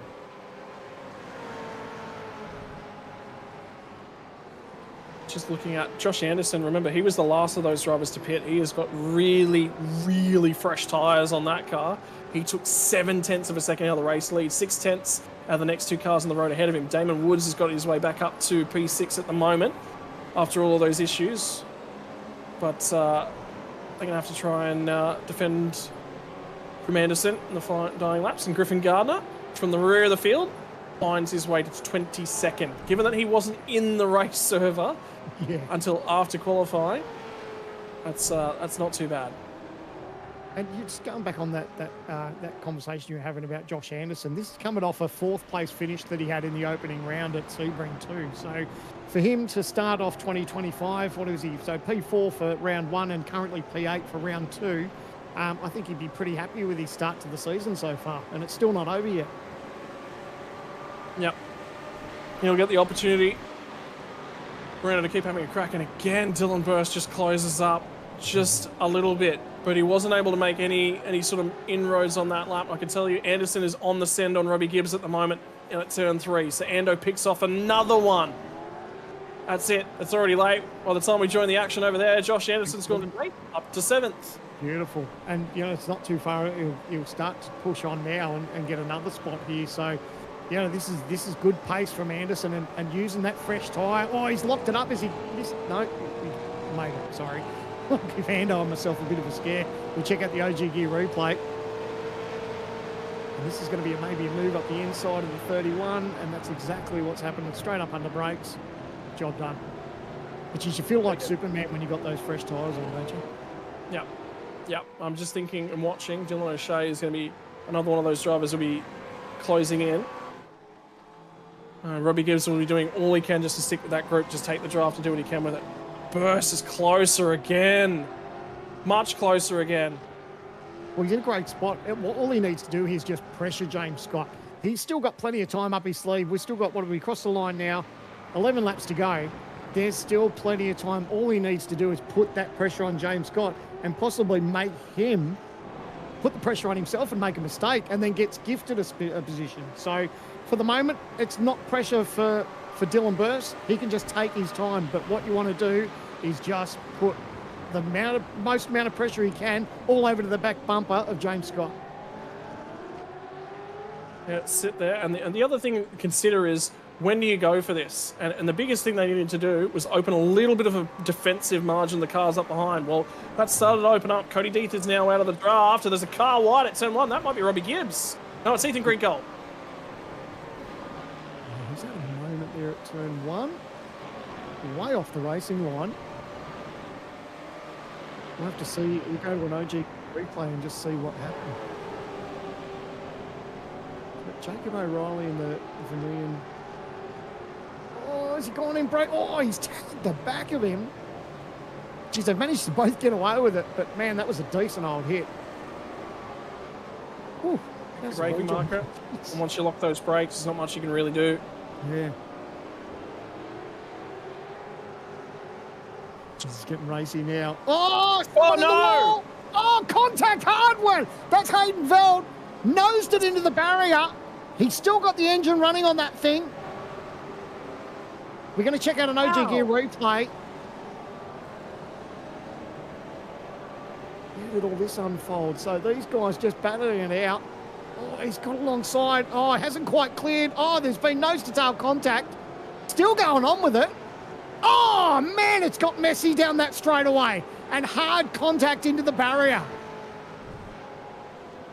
My word. It was just silly, wasn't it? But you see, that's pretty typical, actually, coming off of turn 3 here. Because everyone's trying to get traction, and the road's not straight. Philcell's got the position for P3 now, so he's got the job done on Cody Death. Here we go, replay, a little bit of nose to tail. Out of turn number 1, he's just going to draft him. He's got that little bit of a run. Puts him to the grass, but Philcell's got enough alongside of him. And he'll get the job done in the braking zone. And that was just that drag race out of turn 1. You can see he was just bump, bump, bump right there and in the rear. Yep. The whole way off. Would you call the bump and run? Probably not. He's just there and he's saying, mate, you've got to pick up the throttle. We need to go. We need to go. We need to go. The problem for Philcell now is at 1.5 seconds up the road to the next 2. So can he do something with it? Cody D's starting to just ail a little on the tyre. Be interesting to see if he can go with Jared Philcell. Yeah, well, that's what he needs to do is just, try to tag onto that draft as much as he can. Because I'll tell you what, if Scott and Dylan Burst start battling it out, that'll pull Jared Philcell and Cody Death straight into the thick of it without, within the blink of an eye. That's how close it'll be if these two start squabbling too hard. I think part of the reason these two haven't squabbled is they both recognise what needs to happen. A shot from the rear of Cody Death's number 3 Mustang. With a run. He just gets his nose just alongside, almost gets pushed to the grass, and it's just a drag race. And Philcell's got the line up into the inside to that right-hander. He's got car position and gets the job done. Good little battle. Yep, job done. Gets his way on through. So this is that next little group. That's Damon Woods yielding to Josh Anderson. He'll get a little bit of a hurry up in the mid-corner as well. Ando, that was smart of Ando. He just had to cover that inside line. So just checked up mid-corner and then got the position. So P6 now for Ando. So well done, Josh. Good job. Andrew Gilliam and Dylan O'Shea have just lost a bunch of spots. I think we might find out in just a few moments exactly why that's happened. But, yeah, they were both a lot higher when they started the lap.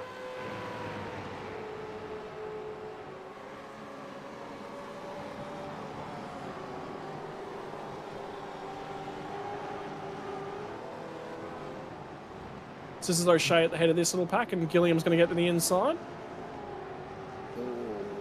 Touch, no. Pretty clean there so far.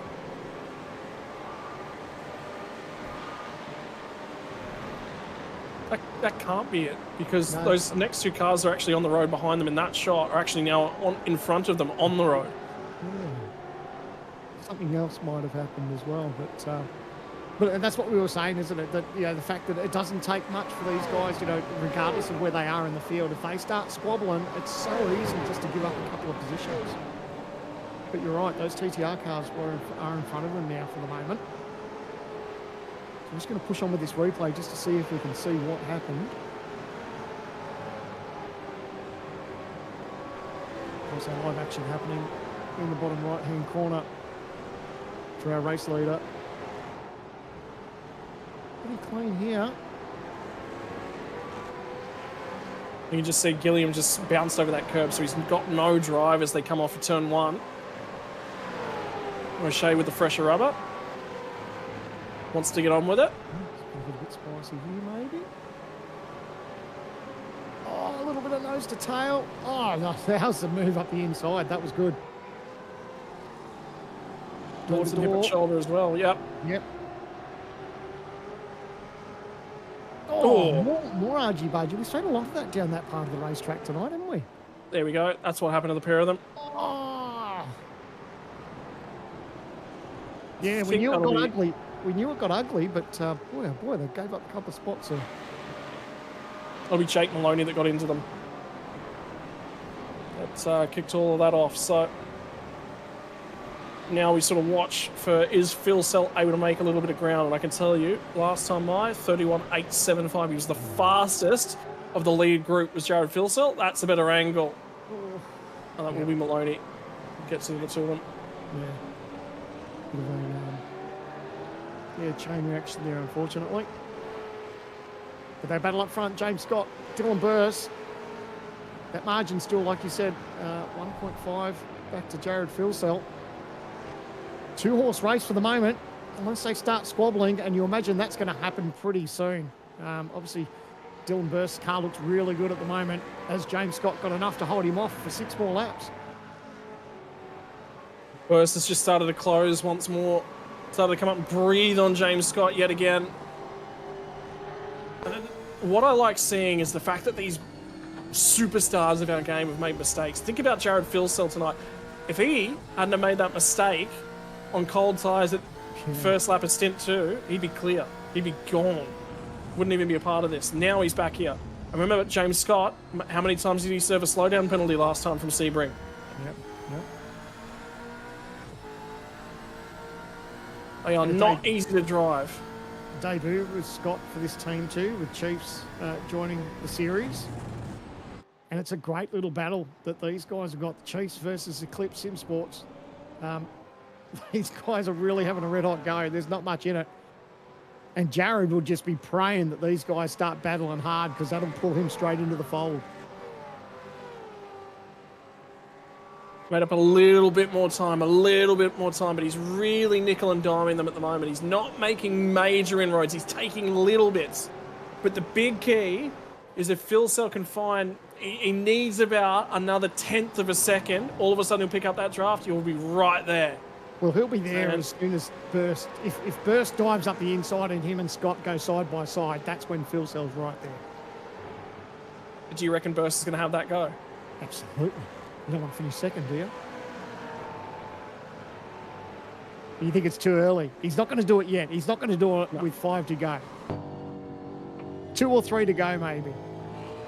But then he doesn't want to be in a position where he stays too long and gives that opportunity where Jared Filsell gets right in the back of him. He's now almost in that zone as far as picking up that draft now from Dylan Burst. Well, I can tell you, James Scott just made a bit of an error as he come through the final corner. Good news for you Filsell fans out there. Now in the draft range, so he is going to start taking time out of them. Last time by Filsell, 31.756. James Scott, 31.980. Dylan Burst, 32 dead. So he has taken time. He's taken enough time. He's there now. You just basically, he's right there. So, and this is before they start squabbling, and he's just enjoying that toe as Filsell, just picking up the back there of Dylan Burst, and it's just slowly dragging him in, but he is going to be right there. As soon as Burst decides to make a move up the inside somewhere, that's when it's going to start to get juicy. I think the script's changed. I think that script has now changed, because if you're in Dylan Burst's shoes, you would just keep him out of the toe, keep him out of the toe. Now he's in the toe. I don't think you can afford to wait. I think you've got to get this job done before Filsell gets here. So that might change the mentality. And you can see he's closer again as they come down through turn 6. Yeah, you're not going to give up a gifted opportunity if Scott makes a little mistake. Obviously, you're going to get the job done as soon as you can. But it's also a point where if you get the job done too early, that gives James Scott a chance to fire back at him as well. But I think he's got decent car pace in Dylan Burst. So I think that he can probably get the job done and be able to hold off that margin to James Scott, providing that they both don't make mistakes. I just wanted to have a quick look as well. I'll give you the update on who's sitting with who in Discord. Guess who? We said it was a mechanical partnership. It's more than a mechanical partnership. Damon Woods, Dylan Burst, Dylan Rudd, Griffin Gardner, James Scott, Kobe Williams, Cody D. So all 4 of the Eclipse drivers, all 3 of the Chiefs esports drivers, all in a Discord call. But guess what? James Scott and Dylan Burst muted to that call. Neither of them can hear what the other is saying. Neither of them talking to the team. You see Filsell's getting racy now. He was flashing the lights, just letting them know. Here's Anderson. Him and Woods still have a little bit of nose to tail there. So Damon Woods tried to get that mid-quarter entry. Couldn't quite get the job done. A little bit of nose to tail. That's just friendly fire. But how close is it now? Just over half a second covering this top 3 with 3 laps to go. Here it comes. He has to get the job done now, because I think if Dylan Burst waits too long, he might get snaffled by Filsell. At this point in time, it'll be 10 kilometers left to go. We're running out of time. We're running out of racetrack. We're running out of fuel as well, and the tyres are starting to burn. Ryan Jones is the lap car. He'll jump right out of the way. 3-way stoush for the race win. Lock it in. 2 laps left to run. Phil This Sell's is going to get awesome. there, but if he's going to win this race, he's got to have a crack on this lap, you would think. Oh, this is awesome. And if anything happens, Cody Deeds will be right in this one. The margin now is to cover your top three under half a second. 2 laps left to run out of turn 1. They'll get on the pedal. They'll climb here in a moment all the way up to turn 3 in the highest point of the racetrack. And they'll get on the brakes, and here comes Dylan Burst. He won't wait. Gets to the inside. Late on the brakes. Pinches them. Runs wide. Phil Sell gets the switch back, and you get the pair. Burst goes sliding back down past the pair of them. Now Cody needs to be back in the picture. Squeezed all the way to the right-hand side of the racetrack. Teammates last year, not no more. Here they go. The 088 and the 94. Phil Sell on the inside. There's a little bit of contact, and Phil Sell's picked up the lead. He was third off at turn 1. When he gets to turn 5, he's race leader. That was brilliant driving from Jared Phil Sell. Dylan Burst made a move at the inside, didn't quite pull it off, went in a little bit hot. Jared got the cut in and got the job done, and now he's pulling away from James Scott. There's only going to be one more lap left to run. Barney at the flag stand, he'll have the white flag. There'll be 5Ks to go right about now. 4.3 on the final lap. 10 turns. Now there's 12. Now there's 11. There is one more lap to go from the Red Bull Ring, and we'll wait for them to come. Barney, white flag in air. Here it comes. One more lap. Red Bull Ring, 4.3 Ks. There's a big climb to come. There's a big step on the anchors, and right now, Jared Phil Sell's got the biggest pick of the lot. Yep, he just needs to hit his marks. Don't worry about what's happening behind him. He just needs to make optimal run out of here and get to his braking zone. There's going to be squabbling behind him, and that's what he wants to see. He wants to see Dylan Burst and James Scott going at it, and that's exactly what he starts to see in his mirror. They go single file again. Jared Filzel hits the marker, straight on the apex, but it's nose to tail between Scott and Purse. When they get off at turn 3, he's nearly got half a second. In fact, he did have when he got on the loud pedal. For the final time, they'll run it down the hill to turn number 4. Your best overtaking opportunities, they're now in the rear view. 2 laps to go. James Scott, he was leading this thing. He was comfortable. He was sitting there. Dylan Burst was right on the backside, but he had control of the race. So this is 2 in a row that he's had control of, and he's let it slip through his grasp. But Jared Filzel's been supreme. Out of turn 6. Now, he's only got a couple more turns left to go. He'll flick it in at 7, then it's back to the right at 8. You just about can't get a pass done. He'll slide the tyres. Those rear tyres have been worked hard for the driver of the 94. Lobs Esports, he won race 1. He cleaned up a bunch of them last year. Looks like he's going to win race number 2. And ladies and gentlemen, 52 laps from the Red Bull Ring. Jared Filzel is going to win it at the Red Bull Ring as he lights it up and puts on a display. James Scott from Dillenburg, Cody Deeth, your top 4. Masterclass from Filzel. He saw that those two were squabbling. He made the move, got the job done, and takes a checkered flag here at Red Bull Ring. What an amazing round 2 for the series. But I tell you what, James Scott pulled it over very, very quickly. He did enough. He was just done. He'd be disappointed with that one because he knew he had the speed to be able to get that one done. Dylan Burst is the spoiler and all that. Runs it wide. The field's still coming their way through. We're down to about 18th, 19th spot. Late on in the piece. Got an update. Remember how quickly Dylan O'Shea was driving his way through the field? Internet issues dropped from the server. Will not finish, unfortunately for him. Joking. Wow. Oh, what an amazing round 2 from the Red Bull Ring. That was awesome. Oh boy, what a way to start the year. Remember I said if these two start squabbling that Filzel would be there and they need to be careful, and that's exactly, he just capitalised. He just kept pecking and pecking and pecking away at them, and Cody Deeth squabbled. He did all he could to fight him off, but I just can't believe, how did Jared pick that off from there? Because you thought when he slid those tyres, this is it, the run up to turn 3. Because Deeth, he's got the run here, and he knows he's going to make the move up the inside. Unfortunately, he just goes in that little bit deep, and when they start squabbling, Scott and Deeth, they're just here side by side. Filzel's got out wide, gets the move up the inside, so Deeth runs wide, and then Filzel just turns it in and gets the job done. It's a drag race. It's the traction out the other side. And have a look at where James Scott got off at turn 3. He was in the marbles. Yeah, and it was smart heads-up driving because Phil Sell went out wide, cut in, and had the perfect line. It was just got the power down, had the traction, got the job done, checkered flag. A little bit of a touch down there at turn 4 is probably what prevented James Scott. But at the back end of the race, you know, there's marbles. You can't be on the outside at the back end. You've got to be on that apex. So, my word. Gen 3, race car fans, if you're sitting out there and you're in the chat and you haven't driven one of these things, get on iRacing and have a crack because they are so much fun to drive. Oh my word. When the best in the business go toe-to-toe for 52 laps at the Red Bull Ring, we are treated to a blockbuster.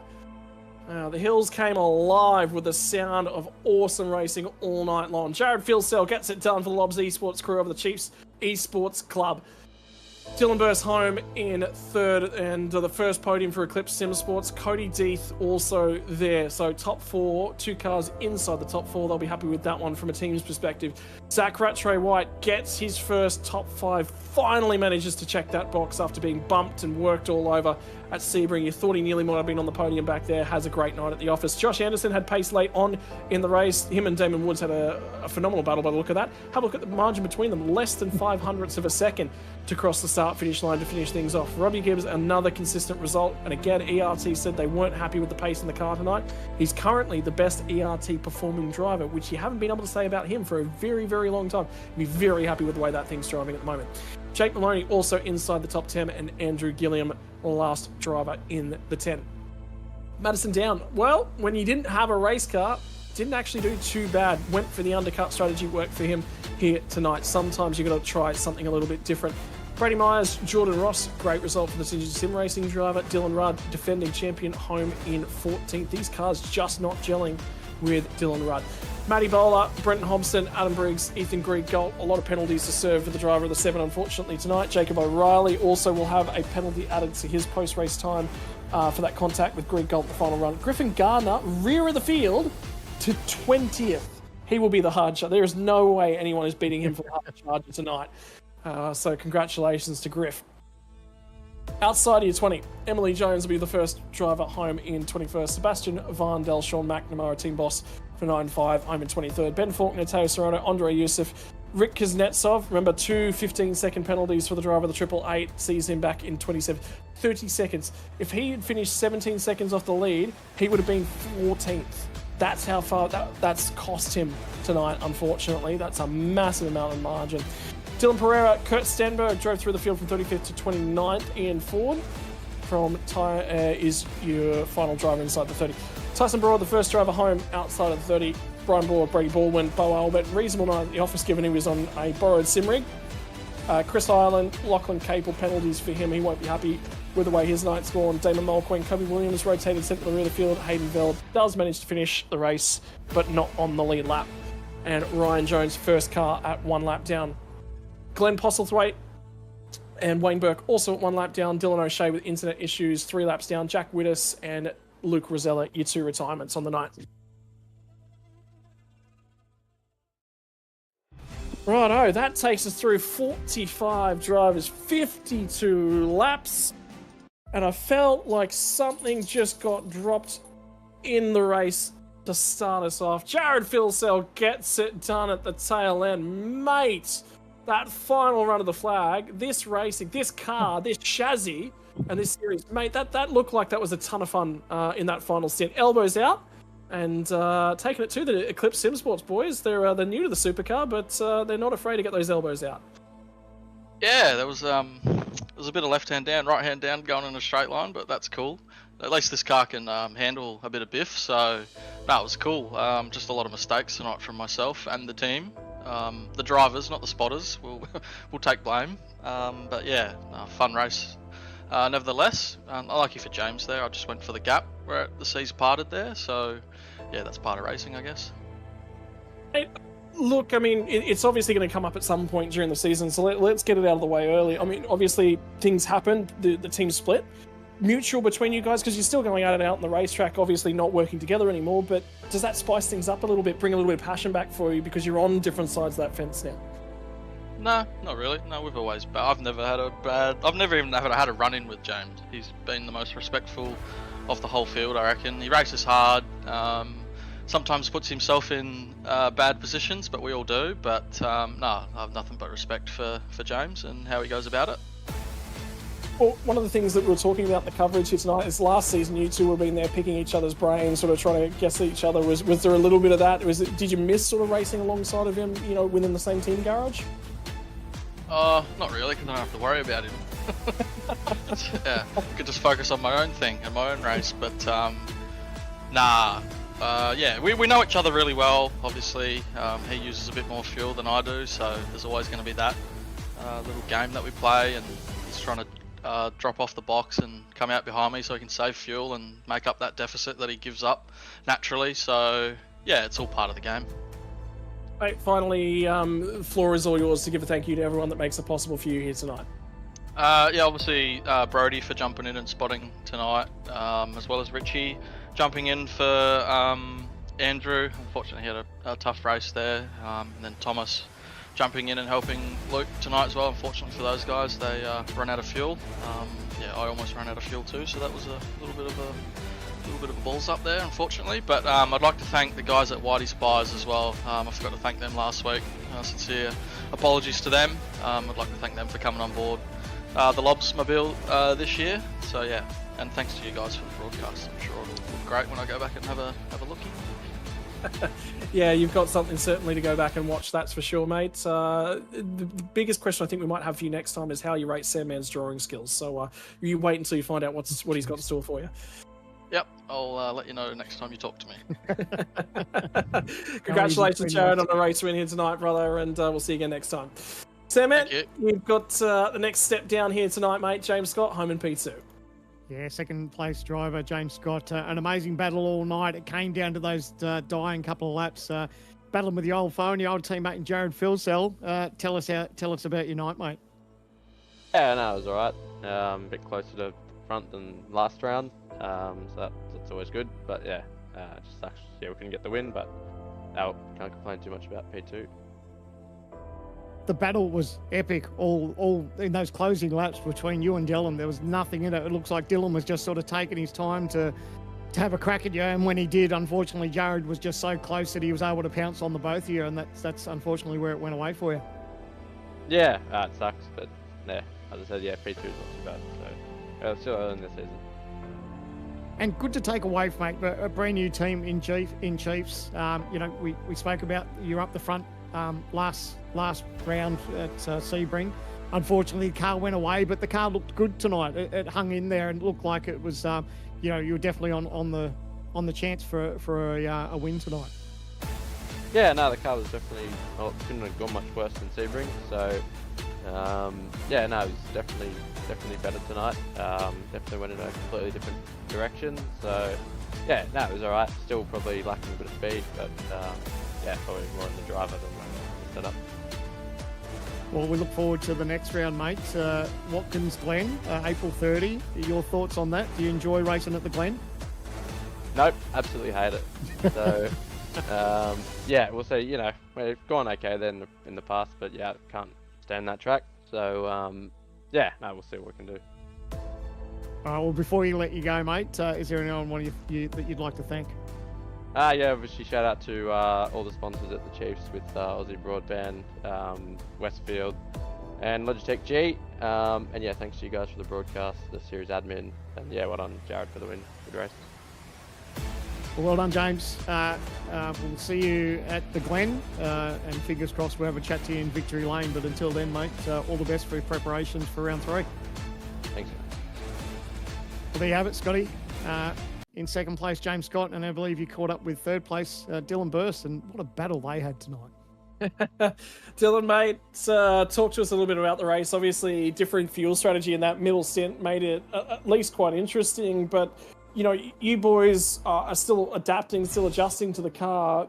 Obviously, you've got the raw talent, but it's a swing, isn't it? You know, you can really get the elbows out in these here Gen 3s. Yeah, pretty much. Hey, I mean, I'm pretty happy with my driving tonight, apart from that second last lap. So, I mean, like tonight, car's meant Just gotta try and bring her home one day. Mate, you opted to go, you and teammate behind you as well, Cody, both opted to go with that completely different fuel strategy to the rest of them. Went quite heavy in the middle stint of the race. Was that just a setup decision? The car felt better with a little bit more fuel on board? Because all in all, you're actually able to run very similar pace to the guys up front that were, quite a significant way lighter on the fuel load. We would just run it, because why not? I mean, sort of just guessed the number and put it in there. So felt like going a bit deep in the pack for some reason and just running it, I guess. Yeah, didn't really think about it that much. In terms of things, next time out we're going to be heading off to Watkins Glen, home of GT3 racing, which that'll be a little bit more into your wheelhouse, brother. Confidence levels heading into what is a tricky turn 2, turn 3 at the Glen. Should be right. I hope we try and get a good qualifying this time, and yeah, just keep the nose clean like tonight. For the most part, should be right, I'd say. So looking forward to it. Right, finally, floor is all yours to give the thank yous to the people that make it possible for yourself and the Eclipse Sim Sports group. Yeah, I just shout out you guys for putting it on. The broadcast, the race, the everything. Shout out to the boys at Eclipse, 5-6 Sim Coaching, Lutsu Driver Performance. Yeah, I mean all the guys that did the doc and the work behind the scenes as well. So yeah, shout out to all of them. Sorry to James for that second last lap, like both of us. So my bad, outbreak myself. And yeah, pretty much it. Thanks, mate. Finally, congratulations there, mate, on the podium, and we'll see you next time of asking. So thank you very much for joining us.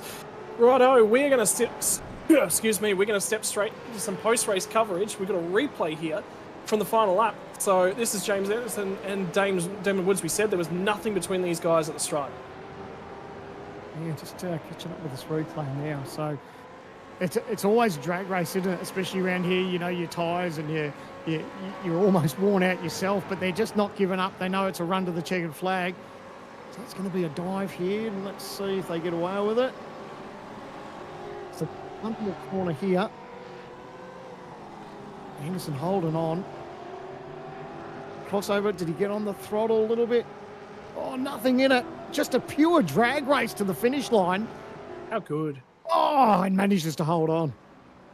How good was that? That's awesome. Absolutely awesome. You never give up till the checkered flag drops, so that's exactly what we saw from those guys. Right, next time out, we just mentioned it, April 30th. Guess what? It's no longer under AEDT. It'll actually be under AEST. Right, that's it. I believe it's this weekend, actually, the clocks go back. So all of a sudden, I'm back on the same time zone as you, Sam, which would be, we don't have to sit here and do math about who's correct and whose time is better. Round 3 of the Logitech Pro V8 Invitational coming to you from Watkins Glen on Wednesday, the 30th of April. So set your clocks forward 1 hour if you're in one of the daylight saving states this weekend. It will be 7:45 p.m. AEST, and you'll be an hour late to the party if you show up at AEDT, maybe an hour early. That's the way it goes generally.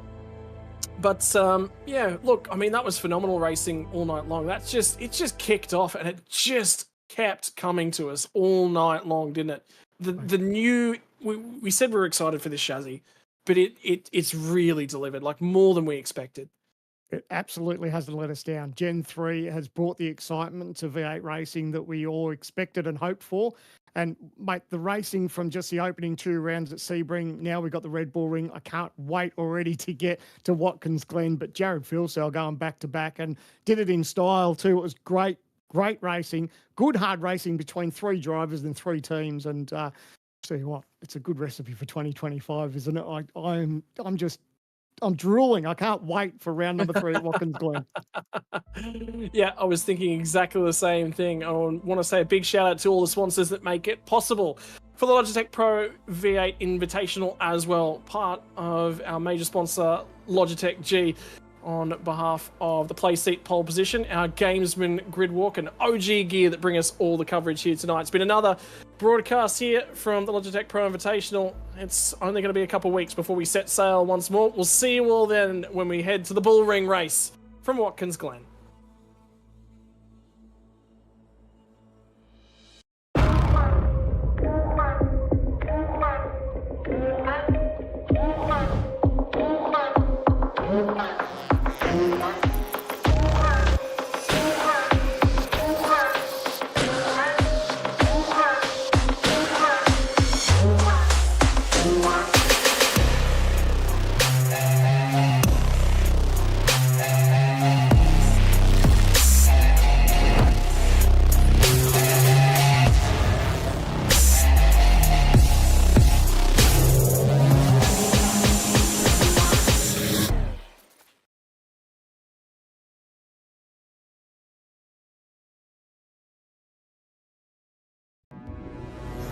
We are gaming fanatics.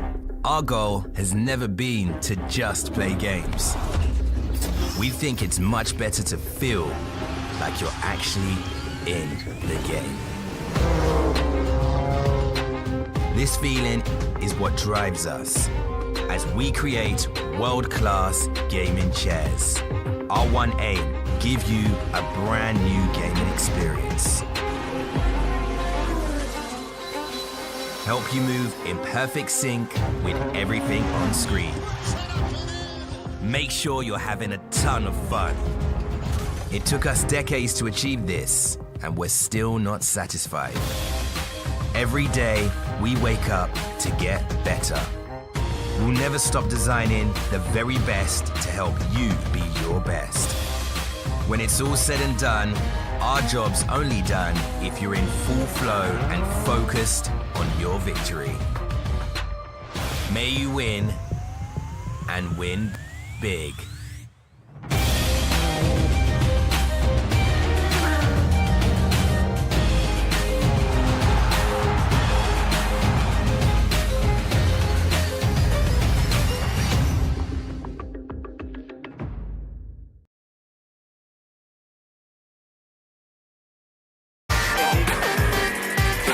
Hi, I'm Brendan Leach, driver of the number 7 Audi R8 for NPC Audi Custom Racing. First impressions of OG gear on the sim, fantastic. It feels really nice in your hands and doesn't gather up under your fingers. The sock, very breathable for me. I get sweaty feet when I'm on simulator. I know that's not the nicest thing to say. It has just the right amount of grip because your feet do just naturally move around on the pedals a little bit, and I like the way that they give you that freedom but also give you that stability that you need. Weekend in, weekend out, Motorsport Australia officials are making waves. From waving flags, waving cars through pit lane, or responding to a wave for help. Wave hello to new lifelong friends. Who knows, you might just make waves around the world. Ride the first wave. Search Motorsport Australia officials today.